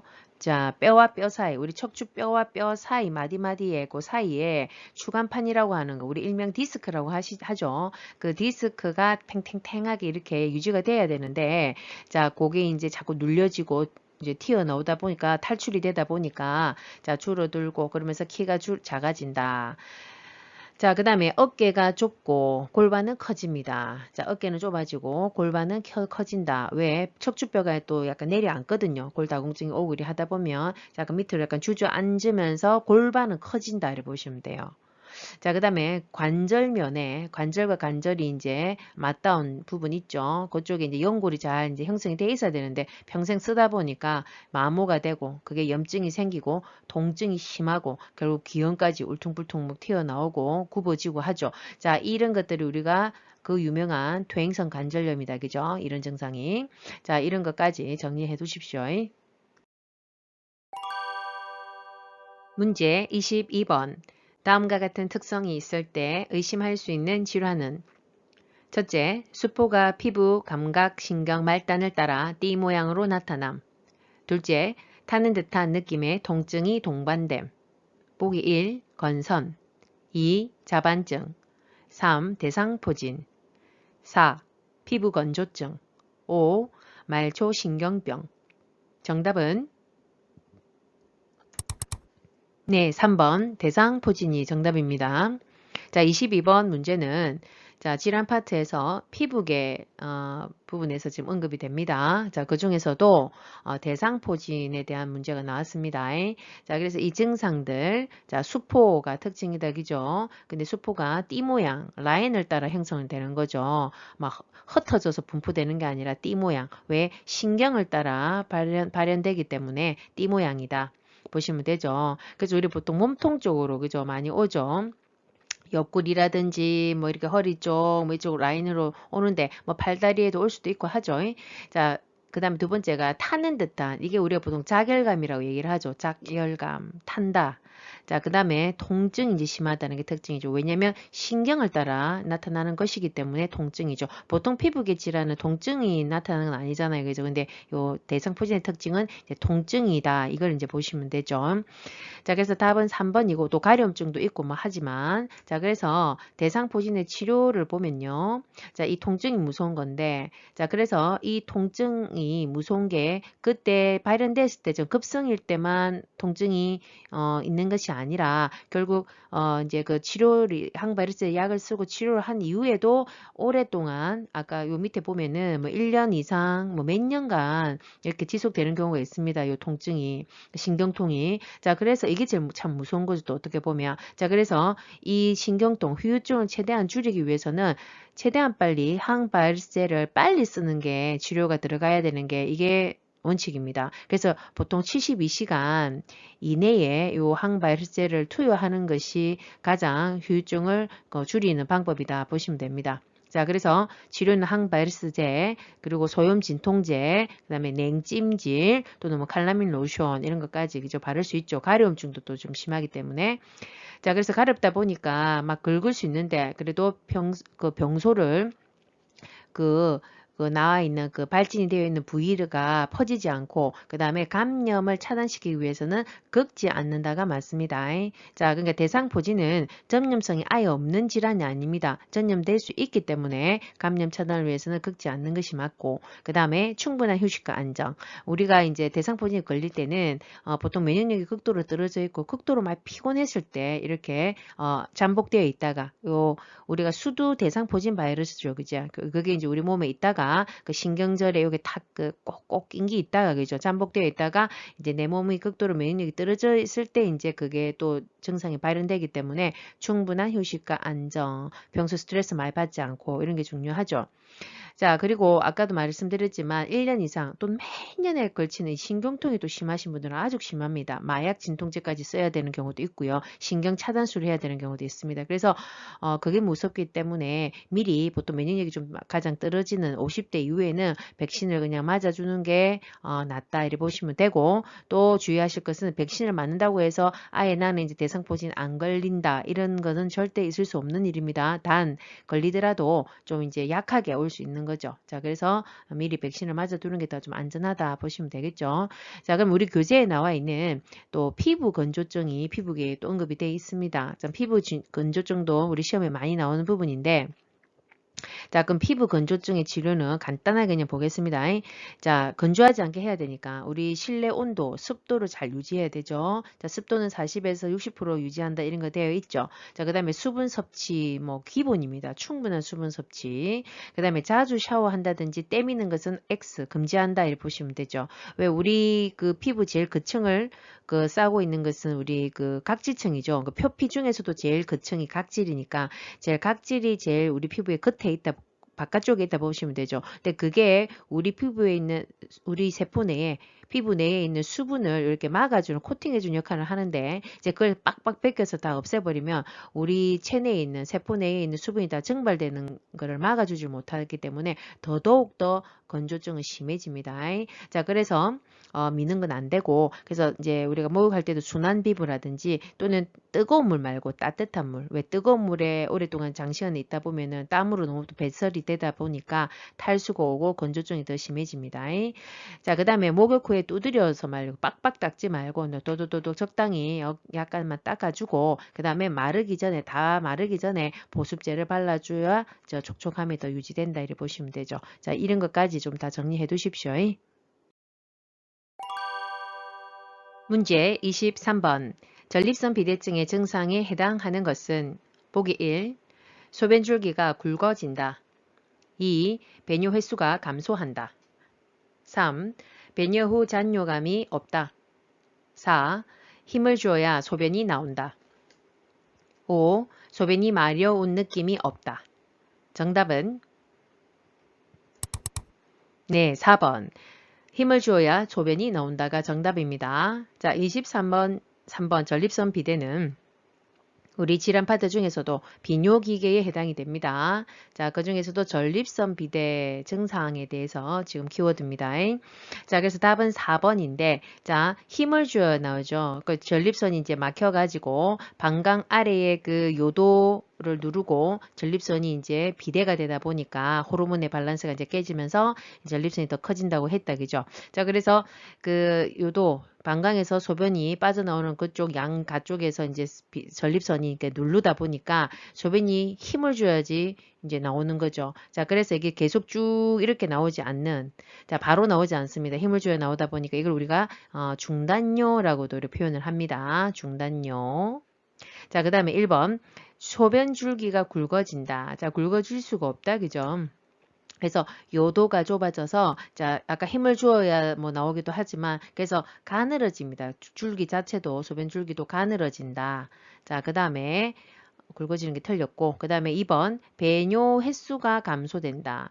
자, 모았다가 시원하게 방광의 용량이 충분히 모을 수 있고 탄력이 있고 이렇게 저장 능력이 있으면은 좋은데 이게 안 되다 보니까 자주 눕고 싶다. 그죠? 그래서 그걸 우리가 빈뇨라고 얘기하죠. 그러니까 2시간 이내에 자꾸 왔다 갔다 누고 싶은 거 이게 빈뇨죠. 그러니까 아까 중단뇨, 그 다음에 소변 줄기가 가늘어지고 또 빈뇨, 그 다음에 3. 배뇨 후에 잔뇨감이 없지 않고 있습니다. 그래서 잔뇨감, 그러니까 누고도 시원하게 누지 못해요. 충분히 이렇게 수축해서 이렇게 짜주질도 못하다 보니까 잘 많이 안 나와요. 그래서 배뇨 후에 시원하지 않은 느낌, 이게 우리가 잔뇨감이라고 얘기를 하죠. 자, 그 다음에 5번. 소변이 마려운 느낌이 없다. 자, 마려운 느낌이 없는 것은 우리가 신경이 뭐 죽은 건 아니잖아요. 전립선 비대가 우리가 뇌졸중으로 인한 편마비 이런 사람들처럼 이렇게 신경에 문제가 있는 건 아니기 때문에 자, 뭐 마려움이 없다라고 느끼지 못하지는 않죠.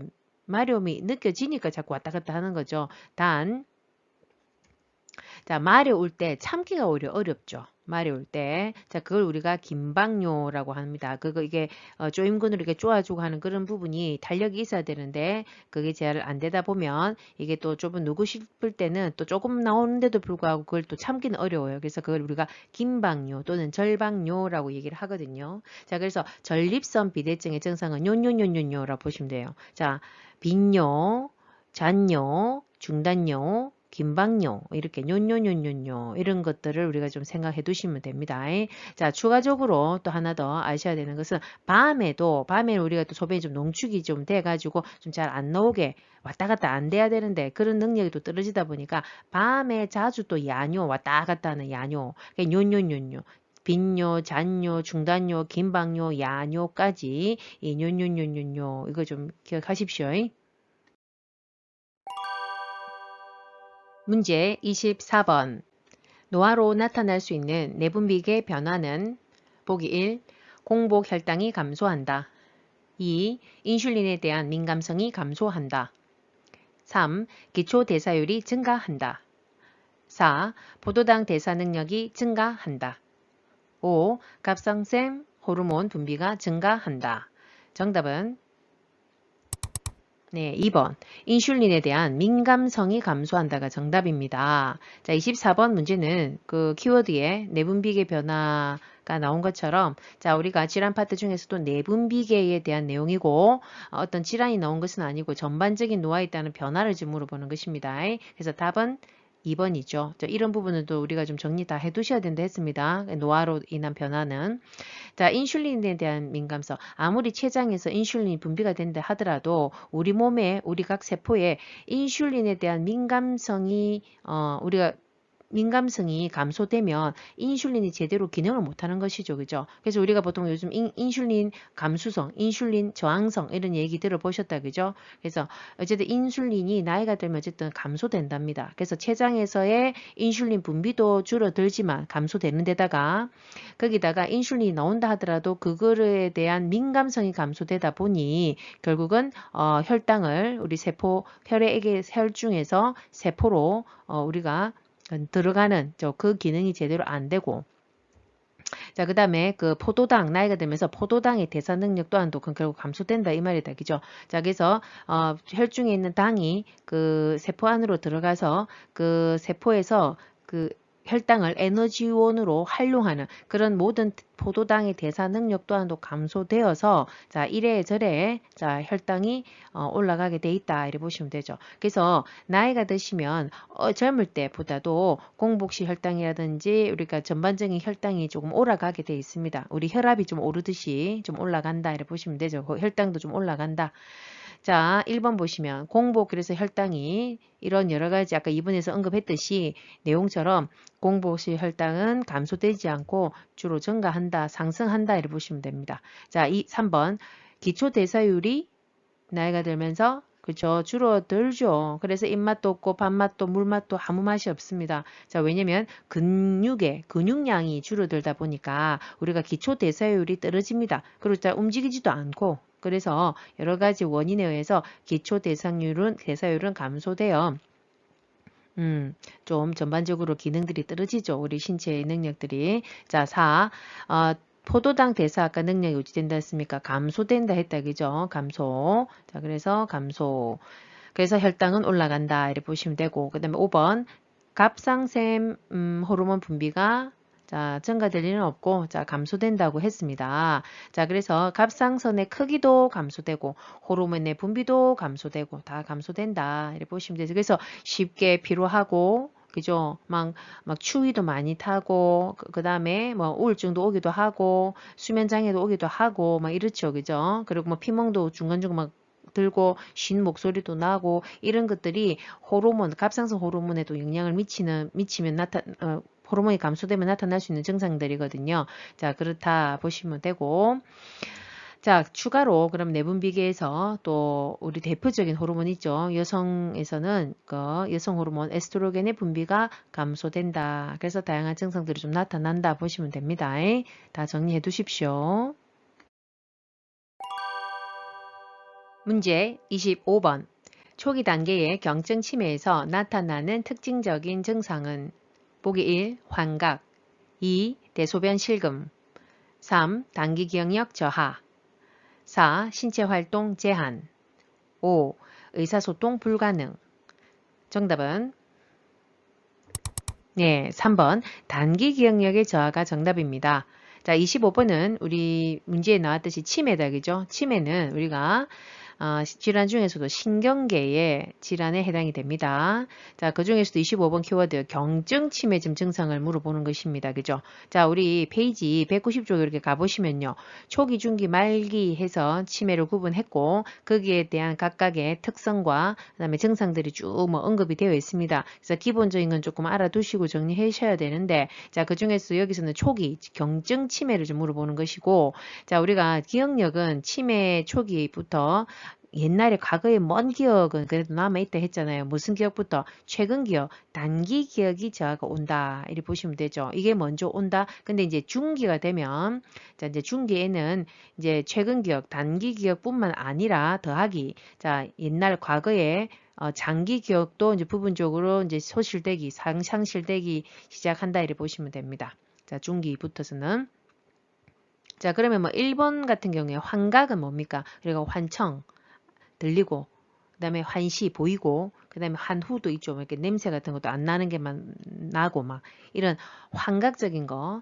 자, 1번 있죠. 자, 이런 것도 우리가 보통은 이제 정도의 차이는 있지만 이것 또한도 보통 중기부터 좀 진행이 된다 보시면 되겠죠. 자, 중기에는 우리가 정신행동 증상이 빈번히 나타난다 했거든요. 그러니까 여기 정신행동 증상은 망상, 환청, 환시 이런 것들을 포함을 하는데 이런 것들이 더 좀 심해지기 시작하는 거는 이제 중기부터 좀 나타날 것이다 보시면 되고 그 다음에 4번에 요 신체 활동 제한 있죠. 이것도 우리가 중기 정도부터 이제 슬슬 진행이 된다 보시면 되죠. 왜냐면 이게 중기에 실행증이라고 나와 있죠. 그러니까 행동을 잊어버리는 거.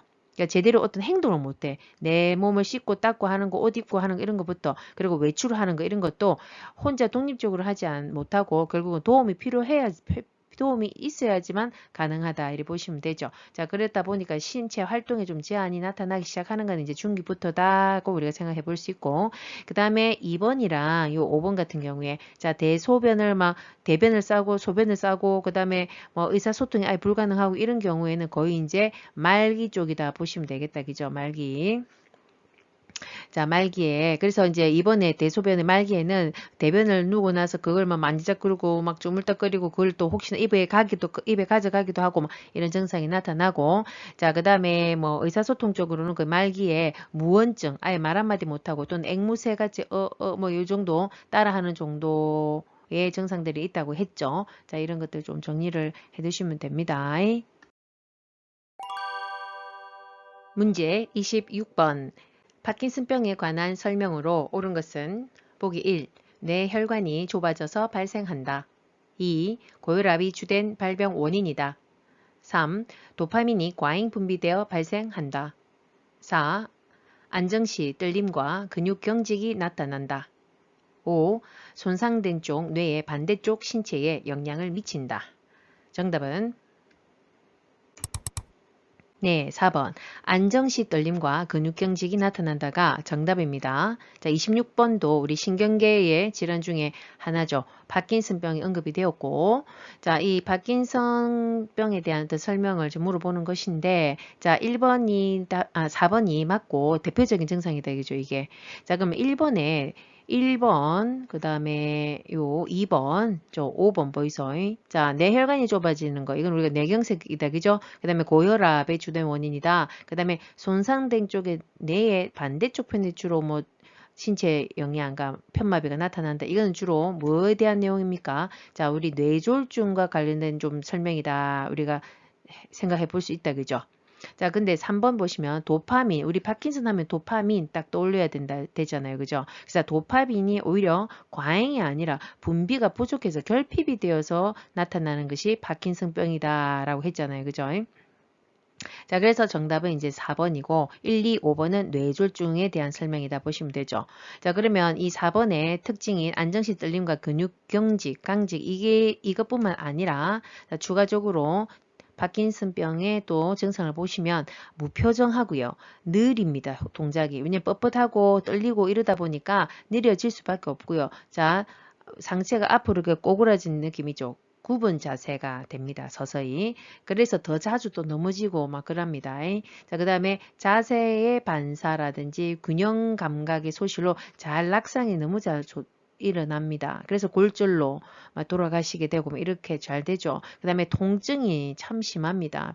계속 이제 깨어있는 동안 계속 떨리고 발다리 뭐 사지 다 떨리고 하다 보니 목도 다 떨리고 하다 보니까 통증이 굉장히 심하고요. 그 다음에 수면장애, 그 다음에 변비, 여러 가지 자율신경계의 신경계의 또 증상들 이 나타날 수 있습니다. 방광장애 이런 걸로 그러니까 요실금이라든지 비뇨기계에도 불편함이 심하고 변비도 심하고 그 다음에 우울증, 감정적으로 우울감 그리고 무감정 그 다음에 인지장애 나중 결국은 파킨슨병 치매가 있죠. 파킨슨성 치매가 나타납니다. 인지장애까지 뭐 이렇게 쭉 연결이 된다 보시면 되죠. 문제 27번 운동을 어렵게 하는 노인의 신체 기능 변화는 보기 1. 심근의 두께 감소 2. 근육 및 조정 능력 감소 3. 흉곽 탄력성 증가 4. 관절 운동 범위 증가 5. 자극에 대한 반응 증가 정답은 네, 2번 균형 및 조정 능력 감소가 정답입니다. 자, 27번 문제부터서는요. 자, 우리가 제2장 요양보호 관련 기초 지식 중에서도 자, 세 번째 소단원이죠. 건강 및 질병 예방 파트가 또 언급이 됩니다. 자, 여기서 문제가 지금 진행이 될 거고요. 자, 여기서도 간간히 또 문제가 자주 나오니까 우리 영양 문제부터 운동, 뭐 성생활 여러 가지 쭉 언급이 약물요법과 관련한 여러 가지 나오는데 자, 27번은 지금 운동에 관련한 문제다. 자, 그래서 나이가 들면서 운동의 문제를 이야기시킬 수 있는 변화가 뭐가 있는지 이걸 좀 물어보는 것이죠. 그래서 정답 2번이고요. 자, 1번은 심근의 두께가 감소된답니다. 우리 심혈관계에서 배우셨겠지만 나이가 들면서 두꺼워지는 근육이 다 근육이 저하가 되는데 약해지는데 심장의 근육은 감소되지 않고 오히려 자, 증가한다고 했죠. 두꺼워진다고 했죠. 자, 두꺼워지는데 쓸모있게 두꺼워지는 게 아니라 자, 두꺼워는 지는데 탄력성이라든지 수축력은 오히려 저하되어서 제대로 못 짜고 탄력성이 떨어지고 이런 데 있죠. 그래서 결국은 혈액순환량이 줄어들 수밖에 없다 했습니다. 수축력이 저하되어서. 자, 그래서 활동 시에 쉽게 피곤하다. 혈액순환이 안 돼서 영양 공급, 산소 공급이 제대로 되지 않으면 결국은 쉽게 피곤하고 각 장기의 기능들이 또 떨어진다. 이렇게 보시면 되죠. 자, 3번 흉곽 탄력성이 뭐 증가할 리가 없겠다. 그죠? 자, 감소됩니다. 자, 감소된다.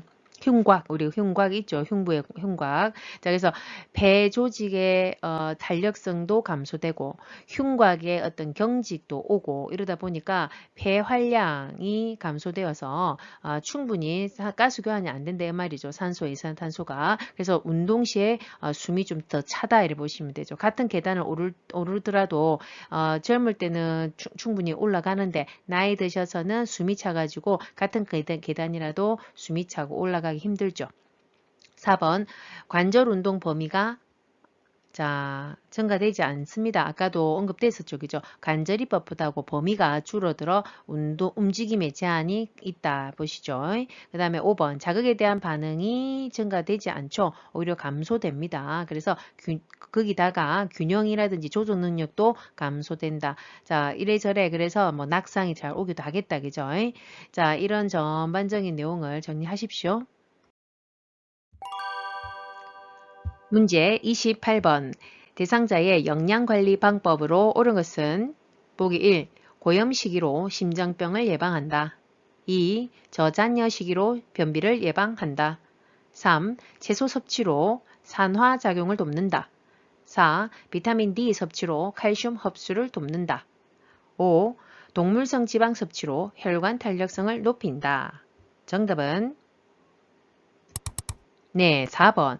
비타민 D 섭취로 칼슘 흡수를 돕는다가 정답입니다. 자, 28번 문제는 자, 건강 증진 및 질병 예방 요 파트에서도 아주 중요한 요 영양과 관련한 내용이다 보시면 되죠. 자, 실제로 우리 요양보호사분들이 대상자를 케어할 때 가장 사실 체크해야 되는 부분은 영양입니다. 식사입니다. 식사. 자, 그래서 이런 부분은 꼭 시험 아니더라도 자, 일상에서 우리가 도울 때 굉장히 필요한 부분입니다. 자, 그래서 우리가 4번에 비타민 D는 이제 칼슘 흡수를 위해서 이제 먹는다 했고, 자, 그러면 우리가 또 칼슘 자체도 잘 섭취가 돼야 되겠잖아요. 어르신들 잘 못 드시니까 좀 섭취량도 부족하죠. 자, 그러다 보니까 칼슘을 보충하기 위해서는 우유를 보통 드시라라고 언급되어 있었죠. 근데 어르신들이 우유를 드시겠습니까? 물도 안 드시는데. 자, 그래서 우유 대신에 조금 그나마 좀 접근성이 좋은 두유는 좀 좋아하시죠, 그죠? 그래서 두유는 필수품입니다. 드시게 하면 좋고. 자, 1번. 고염식으로 심장병을 예방한다. 우리 고혈압과 심혈관계 질환들 우리 예방하기 위해서는 또는 치료를 위해서는 고염이 아니라 항상 누누이 얘기했다 아닙니까? 저염 시기를 항상 드셔야 된다는 건 너무나 우리 들어서 아시죠? 자, 그런데 왜 심장병, 고혈압 이런 데는 저염을 해야 되냐 이 말이죠. 자, 우리가 짠 거를 먹으면은 나트륨이라고 하는 그 짠 성분 나트륨이 혈관 안에 혈중에 막 이렇게 나트륨이 상승을 하겠죠. 그러면 혈관 주위에 있는 요 세포들이 있다 보면 자, 혈중의 이 소금기 나트륨을 낮춰야 되면 이 세포에 있는 수분이 요 혈관 안으로 들어오겠죠.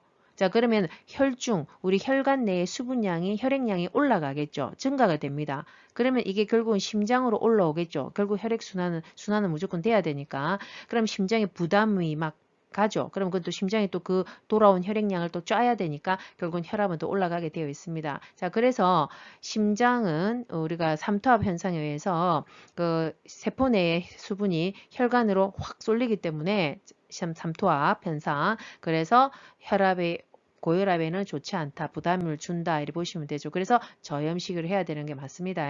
자, 2번. 저잔여 시기로 변비를 예방한다. 아니죠. 뭐 고잔여 시기라고 했다. 그죠?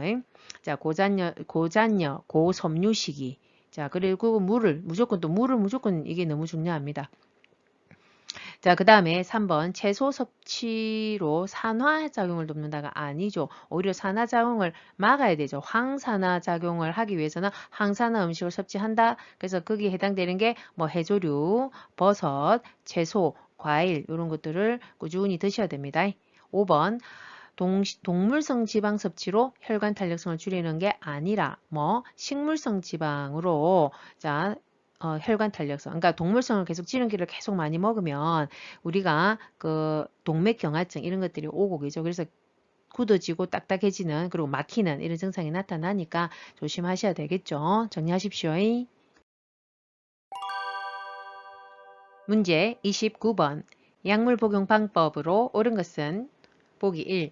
쓴 약은 우유와 함께 복용한다. 2. 약이 없으면 증상이 비슷한 다른 사람의 약을 복용한다. 3. 약 복용 시간을 놓친 경우 용량을 2배로 늘려 복용한다. 4. 처방이 바뀌면 이전 약을 모두 복용한 후 바뀐 약을 복용한다. 5. 삼키기 힘든 약이 분할할 수 없는 약이라면 처방을 변경해달라고 한다. 정답은 네, 5번입니다. 자, 일단 삼키기 힘든 경우에는 분할할 수 없는 약이면 처방을 변경해달라고 한다. 뭐 파우더로 바꿔주세요. 이렇게 바꿔달라는 얘기죠. 그죠? 자, 29번은 이제 건강증진 질병 예방 중에서도 약물과 관련한 내용입니다. 약물요법. 자, 그래서 답은 5번이고, 자, 1번, 쓴 약은 우유와 함께 복용한다. 자, 우유와 절대 복용하면 안 된다. 그죠? 오히려 우유는 우리 약의 성분을 흡수하는 것을 방해한다 했습니다. 그래서 녹차, 커피, 우유, 뭐 카페인 음료 등등 이 애들은 다 약의 흡수를 방해한다. 자, 그래서 같이 드시면 안 된다. 자, 그래서 미지근한 그냥 물로 항상 드시는 게 가장 좋습니다. 2번 약이 없으면 증상이 비슷한 다른 사람의 약을 복용하면 안 되는 거 이건 너무나 아시겠죠? 안 됩니다. 3번 약 복용 시간을 놓친 경우에 용량을 2배로 늘리면 됩니까? 임의로 절대로 안 됩니다. 특히 고혈압약 같은 경우에는 항고혈압약은 이제 놓쳤다고 2배로 먹으면 오히려 부작용으로 저혈압이 와서 응급실도 실려갈 수가 있습니다. 자, 그래서 위험하죠. 자, 그래서 이제 약 복용 시간을 놓치면 일단 생각난 즉시 먹되 복용을 하면 되는데 만약 생각이 난 시간이 너무 늦게 이제 생각이 났어. 근데 그 시간을 보니까 오히려 다음에 먹어야 되는 시간이 더 가까울 때는 그냥 그 다음 시간에 먹으면 된다 이 말입니다. 그죠? 자, 그래서 우리가 약이라는 게 먹어서 되고 작용을 한다고 바로 우리 몸에서 배설되는 게 아니라 보통 한 2일, 3일 이상, 3일 정도 이상 지속이 되거든요. 이게 혈중의 농도가 유지가 됩니다. 그렇기 때문에 무조건 뭐 약을 한 번 안 먹었다고 그 효과가 아예 없고 이러진 않는단 말이죠. 그죠? 자, 그래서 그 다음 시간에 그냥 가까울 때는 그때 먹고 아니면 뭐 시간 놓친 지 얼마 안 됐으면 바로 즉시 복용하면 되고 이 말입니다. 4번 처방이 바뀌면 이전 약을 모두 복용하고 먹으면 됩니까? 안 되죠. 반드시 처방이 바뀌었다는 것은 지금 현재 상태의 변화가 있기 때문에 바뀐 거거든요. 자, 그래서 바로 즉시 바뀐 약을 먹어야 된다. 그래서 가장 최근 약을 그냥 복용하면 된다 이 말입니다. 문제 30번 금연으로 기대할 수 있는 결과는 보기 1. 후각과 미각이 무뎌진다. 2. 혈압이 정상보다 높아진다. 3. 심장 발작 위험이 증가한다. 4. 폐암으로 사망할 확률이 증가한다. 5. 혈중 일산화탄소량이 정상으로 회복된다. 정답은 답은 5번. 자, 혈중 일산화탄소량이 정상적으로 회복된다가 정답입니다. 자, 30번의 문제는 건강증진 및 질병 예방 중에서도 요 금연과 관련한 내용에 언급이 됐습니다. 근데 30번 문제는 우리가 상식적으로 이렇게 봐도 이거는 너무 쉬운 수준의 이 문제이다 보시면 되죠. 그러니까 금연을 흡연을 하지 않는다, 끊는다 이 말이잖아요. 그럼 좋은 긍정적인 결과를 우리가 예상할 수 있죠. 그래서 1번에서 4번은 다 지금 안 좋은 소리만 하는 거잖아요. 다 안 좋아지는 거. 자, 그래서 답은 좋은 소리, 긍정적인 결과는 5번밖에 없다. 그죠? 그래서 답은 5번이고, 자, 그래서 혈중 일산탄소량이 정상으로 회복되는 게 한 금연하고 나서 한 8시간 뒤부터 요런 이제 정상이 좀 회복된다 이리 나와 있죠. 교재에. 자, 1번. 후각과 미각이 무뎌지지 않겠죠. 담배 끊으면 오히려 향상되겠다. 그죠? 자, 이거는 금연한 지 한 48시간 뒤부터 요런 증상이 나타날 수 있다. 기대 효과가 있다. 자, 2번 혈압이 정상보다 높아진다가 아니겠죠. 금연하면 좀 정상 수준으로 뭔가 좀 좋아지겠죠. 자, 그러면 이거는 한 2분 뒤부터 금연하고 나서 2분 뒤부터 혈압, 맥박, 손발의 체온이 좀 정상적으로 돌아온다 보시면 되죠. 3번 심장 발작의 위험이 증가하지 않고 자 오히려 감소되겠다 그죠? 자 이것은 24시간 뒤에 금연하고 24시간 뒤부터 이런 위험성이 좀 감소되는데 한 1년 뒤가 되면 심장병 발생 위험이 한 절반까지도 감소된다 이렇게 되어 있네요. 4번 폐암으로 사망할 확률도 당연히 감소되겠다 그죠? 자, 이것은 한 5년, 10년 정도 금연을 하면 폐암 발병률이 사망률이 절반으로 감소된다. 이렇게 되어 있습니다. 문제 31번. 노인이 10년마다 추가로 받아야 하는 예방접종은 보기 1. 백일해 2. 파상풍 3. 폐렴구균 4. 대상포진 5. 인플루엔자 정답은 2번 파상풍입니다. 자, 31번 문제는 이 예방접종, 그죠? 권장하는 예방접종 해가지고 우리 교재에 언급이 됩니다. 그죠?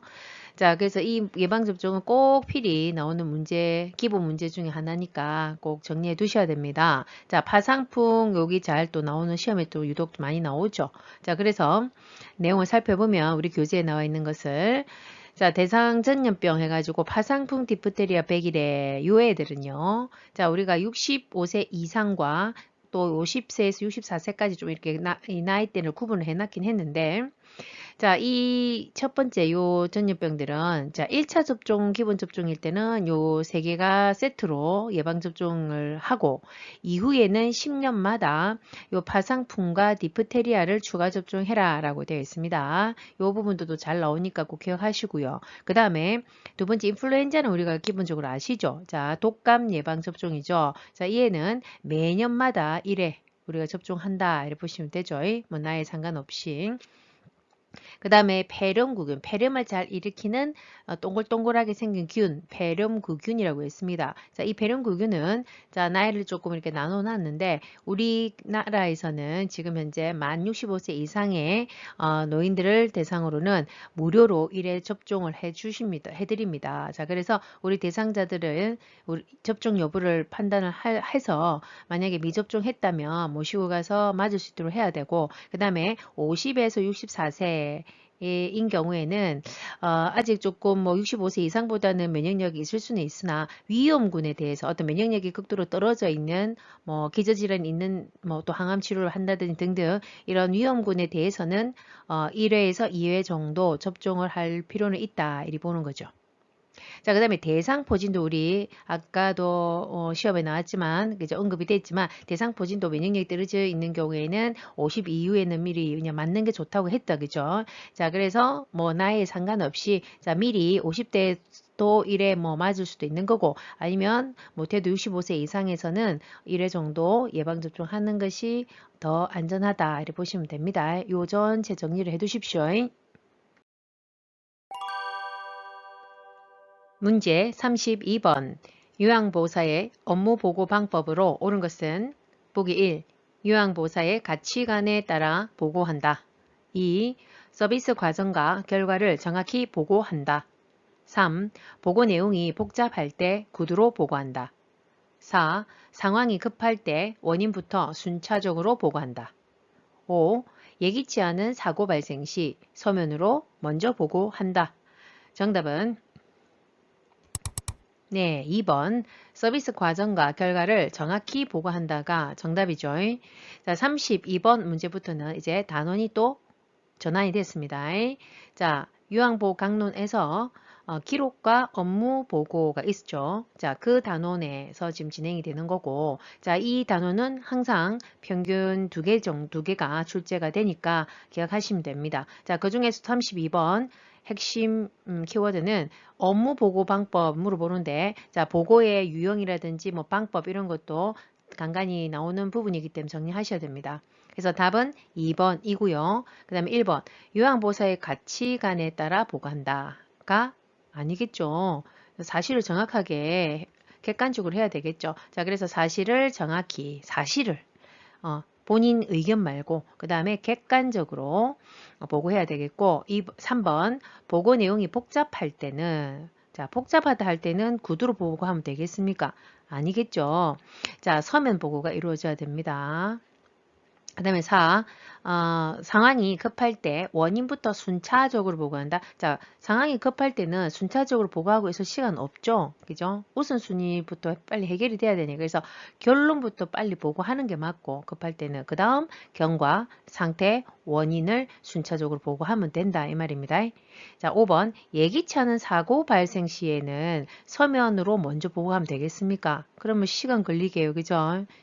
사고 이미 다 발생돼서 지금 뭐 큰일 나겠죠. 안 됩니다. 반드시 뭐부터 구두 보고하고 나서 이후에 서면으로 보고하면 됩니다. 또 안 하면 안 되고요. 구두 보고하고 그 다음에 반드시 서면 보고도 나중에 이루어진다. 이렇게 보시면 되죠. 자, 이렇게 정리를 하시면 되고 자, 그럼 우리 교재에 나와 있는 업무 보고 유형이 세 가지가 있죠. 자, 그거를 한번 정리를 또 하고 한번 넘어가 보입시다. 자, 업무 보고 유형. 자, 첫 번째. 자, 구두 보고, 말로 하는 거. 그 다음에 두 번째 서면 보고, 세 번째 전산망 보고 이렇게 되어 있네요. 자, 그러면 구두 보고는 말 그대로 상황이 급하거나 사안이 가벼울 때 아주 복잡하지 않은 거 가볍거나 상황이 급하거나 이럴 때 신속하게 보고해야 될 때 이루어지는 것이고요. 자, 그 대신에 그러면 이거를 구두 보고 한 다음에는 뭔 보고를 자, 뒤에 서면 보고를 나중에 해야 되겠다. 그죠?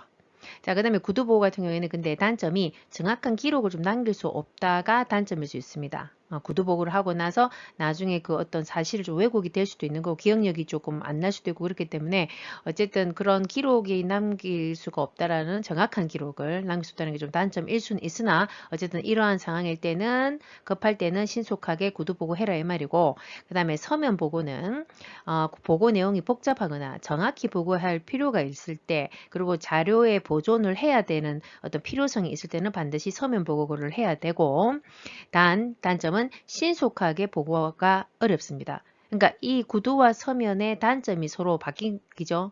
서로의 장점이 서로의 단점이 될 수 있는 것이죠. 그 다음에 3번 전산망 보고 이거는 보고는 시간 전략이라든지 또 실시간 확인이 가능하고 또 기록을 남길 수 있다는 여러 가지 장점과 특징이 있다 이렇게 보시면 되고 좀 기본적인 거니까 정리해 두시면 됩니다. 문제 33번 요양보호 기록의 목적은 보기 1.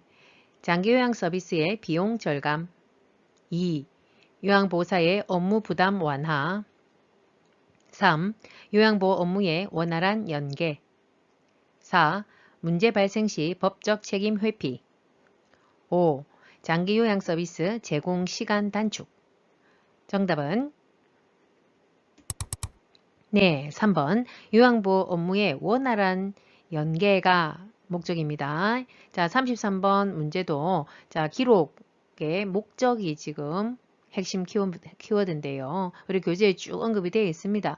자, 그래서 답은 3번이고 자, 원활한 연계, 업무의 원활한 연계를 통해서 서비스의 연속성을 유지하기 위한 것입니다. 자, 이 사람을 했을 때는 이리 하고 저 사람 왔을 때는 이리 하고 이건 안 된다 이 말이죠. 그래서 기록을 통해서 누구나 같이 볼 수 있고 그것을 판단해서 그 다음 이어서 서비스를 할 수 있는 거, 한 것도 하고 해야 되는 걸 안 하고 이렇게 될 수 있긴 빠질 수 있고 이렇기 때문에 연속성 유지를 위한 것입니다. 기록을 하는 목적. 자, 1번 장기요양 서비스의 비용 절감을 위한 것이다. 는 아니고요. 그죠? 예, 아니고 자, 서비스의 표준화를 위한 것이고 책임성을 고취시키기 위해서 기록이 필요합니다. 자, 서비스의 표준화라고 하는 것은 어떤 기준이 있어야 된다. 이 말이죠. 스탠다드 기준. 자, 그래서 그거를 만들기 위한 것이다. 자, 그 다음에 2번 요양보호사의 업무 부담 완화. 자, 업무 부담 완화의 개념보다는 자, 질 높은 서비스를 제공하기 위한 목적이 있고 그 다음에 그 요양보호사들이 아무리 서비스를 제공하지만 서비스는 원래 무형성인 거거든요. 무형의 것이거든. 그리고 소멸성. 그죠? 보이지 않는 것이잖아요. 실컷 이제 서비스는 했는데 제공했는데 그걸 증거 입증이 안 되죠. 자, 그래서 활동의 입증을 위해서도 반드시 기록이 필요하다는 거죠. 그 다음에 4번 문제 발생 시 법적 책임 회피 이런 개념이라기보다는 자, 우리가 기록을 함으로써 가족과의 어떤 소통이죠. 정보 공유와 의사소통을 원활히 하기 위함이 있고 또 거기다가 또 시설장과 또는 뭐 전문가 우리 의료인들에게 이 대상자에 대한 상태에 대한 또는 정보를 제공하기 위한 목적으로 자, 기록을 한다 보시면 되죠. 5번 장기요양 서비스 제공 시간 단축 아니죠. 아니고 자, 우리 요양보호 서비스의 내용과 어떤 그 방법을 지도 편달하고 관리하기 위해서 이 기록이 필요하다라고 보시면 됩니다. 좀 정리하십시오. 문제 34번. 사전 연명 의료 의향서에 관한 설명으로 옳은 것은 보기 1. 작성 후에는 철회할 수 없다. 2. 작성과 동시에 효력이 발생한다. 3. 본인이 직접 작성하지 않은 경우 효력이 없다. 4. 작성한 후 병의원 어디서나 등록할 수 있다. 5. 연명의료 중단 시 통증 완화를 위한 의료 행위가 중단된다. 정답은 네, 3번. 본인이 직접 작성하지 않은 경우 효력이 없다가 정답입니다. 자, 34번 문제는 자, 또 단원, 우리 필기시험의 마지막 단원이죠. 항상 출제되는 마지막 단원. 자, 요양보호 강론 중에서 임종 요양보호 파트입니다. 자, 이 단원에서는 출제가 꼭 2개씩 나오기 때문에 정리하셔야 됩니다. 자, 34번 문제인 이 사전 연명 의료 의향서 요 내용은 자주 나오는 내용은 아니나 자, 36회에서 언급이 됐기 때문에 우리 한번 정리해 보시면 됩니다. 자, 그래서 사전 연명 의료 의향서라고 하는 것은 본인이 직접 작성해야 된다. 결국 이 말이죠. 자, 1번 보시면 작성 후에는 철회할 수가 없다. 아니죠. 아니겠죠. 그렇게 강제적인 건 아니고 언제든지 내용을 변경하거나 또는 철회가 가능하다. 이 말입니다. 2번 작성과 동시에 효력이 발생한다. 자, 동시에는 아니죠. 작성하고 나서 가만히 놔둔다고 효력이 발생하는 것이 아니라 반드시 그 등록 기간에 등록이 되어야지 효력이 발생이 된다. 그리고 나중에 그거를 변경하거나 철회할 수도 있다. 이 말이죠. 4번 작성한 후 병의원 어디서나 등록할 수 있다. 아까 등록기간에 등록해야 된다 했잖아요. 근데 병의원 어디서나가 아니고요. 그 등록기간으로 지정되어 있는 곳에서만 등록을 해야 효력이 있는 것입니다. 가능합니다. 자, 그래서 그 등록 기간을 줘야 할 수 있는 것이 자, 국립연명의료관리기관이 있거든요. 요거 요렇게 인터넷에서 검색창에서 쳐보면 이 홈페이지가 뜹니다. 거기 제일 밑쪽으로 보면 그 등록 기간을 검색할 수 있게 되어 있습니다. 그래서 우리가 사는 무슨 시, 뭐 이렇게 동 이런 거 위치를 입력을 하면 우리 지금 내가 있는 위치에 가까운 그 등록 기관이 검색이 됩니다. 주로 그 공단, 건강보험공단이라든지 보건소에도 가능하고요. 아니면 보통 종합병원들 정도 있죠. 그런 데는 보통 등록기관으로 올려져 있습니다. 자, 그런 데서 등록을 하면 가능합니다. 자, 5번 연명의료 중단 시에 통증 완화를 위한 의료행위가 중단된다. 는 아니죠. 저 통증 완화 정도 또는 이렇게 수액 공급, 영양 공급, 산소 약하게 공급하는 이런 정도는 충분히 하는 겁니다. 그죠? 자, 그래서 지금 여기까지 나와 있는 내용 외에 전반적으로 의료 의향서를 다시 한번 추가적으로 좀 정리를 해보자면요. 자, 사전연명 의료의향서 작성은 자, 아까도 본인이 직접 해야 된다고 했죠. 그래서 보통 주로 말기 환자들 본인이나 아니면 우리 꼭 환자로 입원해 아니더라도 우리 일반인들 19세 이상의 성인 본인이면 미리 나는 사전연명 의료의향서를 이런 연명 치료를 위한 이런 시술을 하지 않겠다라고 작성해 놓을 수 있다 이 말이죠. 그 다음에 만약에 이 의향서를 작성을 한다면 자, 심폐소생술이라든지 혈액투석, 항암제 투여, 정말 인공호흡기, 기관 내 삽관까지 해가지고 인공호흡기 착용 등의 이런 중증의 이런 치료 있죠. 좀 이런 임종 기간만 연장하기 위한 이런 의학적 시술에 대한 의향을 하겠다 안 하겠다 이제 표시를 해둔다 이 말입니다. 그래서 만약에 이 의향서를 작성하면 이러한 치료는 하지 않겠다 이 말이지 통증 완화라든지 그냥 진통제 투여라든지 또는 영양분 공급, 물 공급, 산소, 간단한 상소 공급 정도는 중단하는 것은 아니다 이렇게 보시면 되죠. 자, 그리고 작성한다고 아까 효력이 있는 것은 아니고 반드시 등록기간에 등록이 되어야 효력이 발생한다. 이렇게 정리를 해두시면 됩니다. 문제 35번 임종이 임박한 대상자를 돕는 방법은 보기 1. 안위를 위해 기저귀를 제거해준다. 2. 체온 유지를 위해 전기 담요를 사용한다. 3. 음식이나 수분 섭취를 강요하지 않는다. 4. 대상자가 반응하지 않으면 말하지 않는다. 5. 숨쉬는 것을 돕기 위해 상체를 낮춰준다. 정답은 네, 3번. 음식이나 수분 섭취를 강요하지 않는다가 정답입니다. 자, 35번. 자, 우리 필기시험 마지막 문제입니다. 끝까지 힘내세요. 자, 이 키워드는 임종이 임박한 대상자의 어떤 증상이 있겠죠. 자, 그것을 돕는 방법을 좀 물어보는 것입니다. 자, 답은 3번이고, 자, 음식이나 수분을 섭취를 강요할 수가 없습니다. 왜? 이제 임종 직전에는 의식도 혼미해지고 삼키는 능력도 줄어들 것이고 그러면 잘못 삼키면 질식이나 또 사례가 걸려서 더 위험해질 수도 있고 또는 또 소화력이 어차피 또 떨어지기 때문에 제대로 뭐 섭취해도 소화를 시킬 수도 없다. 여러 가지 면에서 어쨌든 강요할 수는 없고요. 자, 그러면 어떤 이것을 좀 대처하는 방법이 있다면 자, 얼음 조각 같은 걸 입에 좀 넣어준다든지 아니면 작은 그 미세한 스프레이로 그 차가운 생수 같은 것을 살짝 입안에 좀 뿌려줘서 저 입안에 그 건조를 조금 줄여주고 그다음에 약간 기분을 조금 더 좀 상쾌하게 해줄 수 있는 방법이 있죠. 자, 1번. 안위를 위해 기저귀를 제거한다.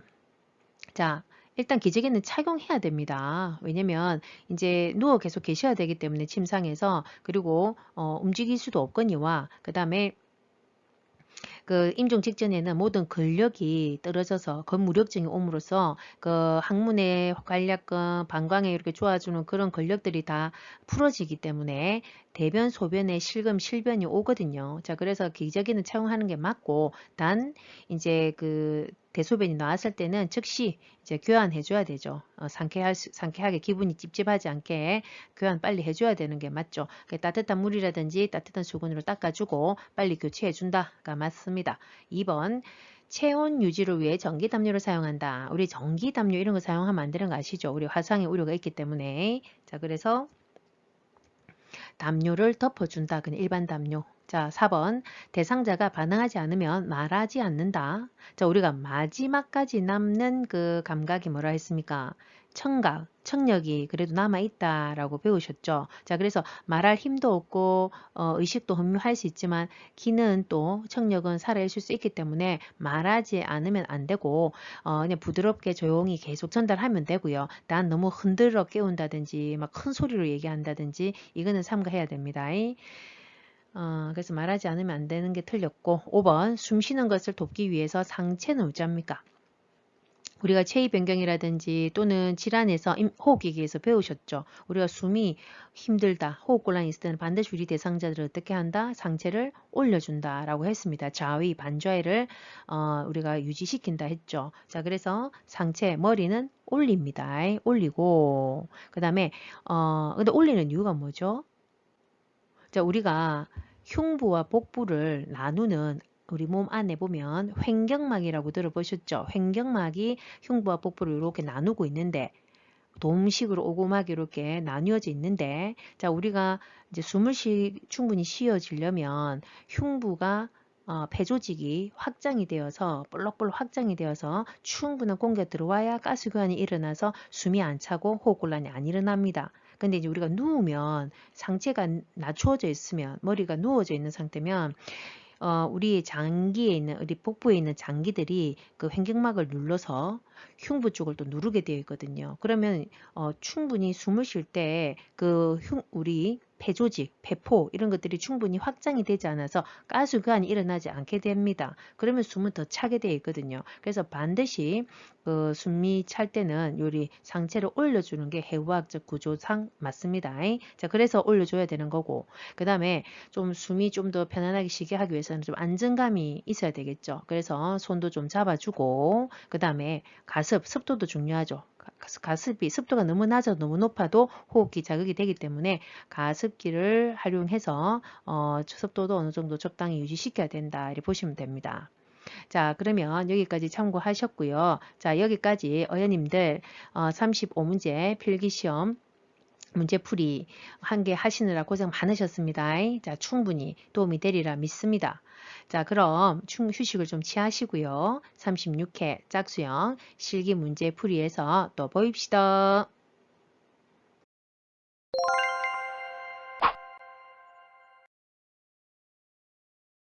어연님들도 열심히 따라와 주이소.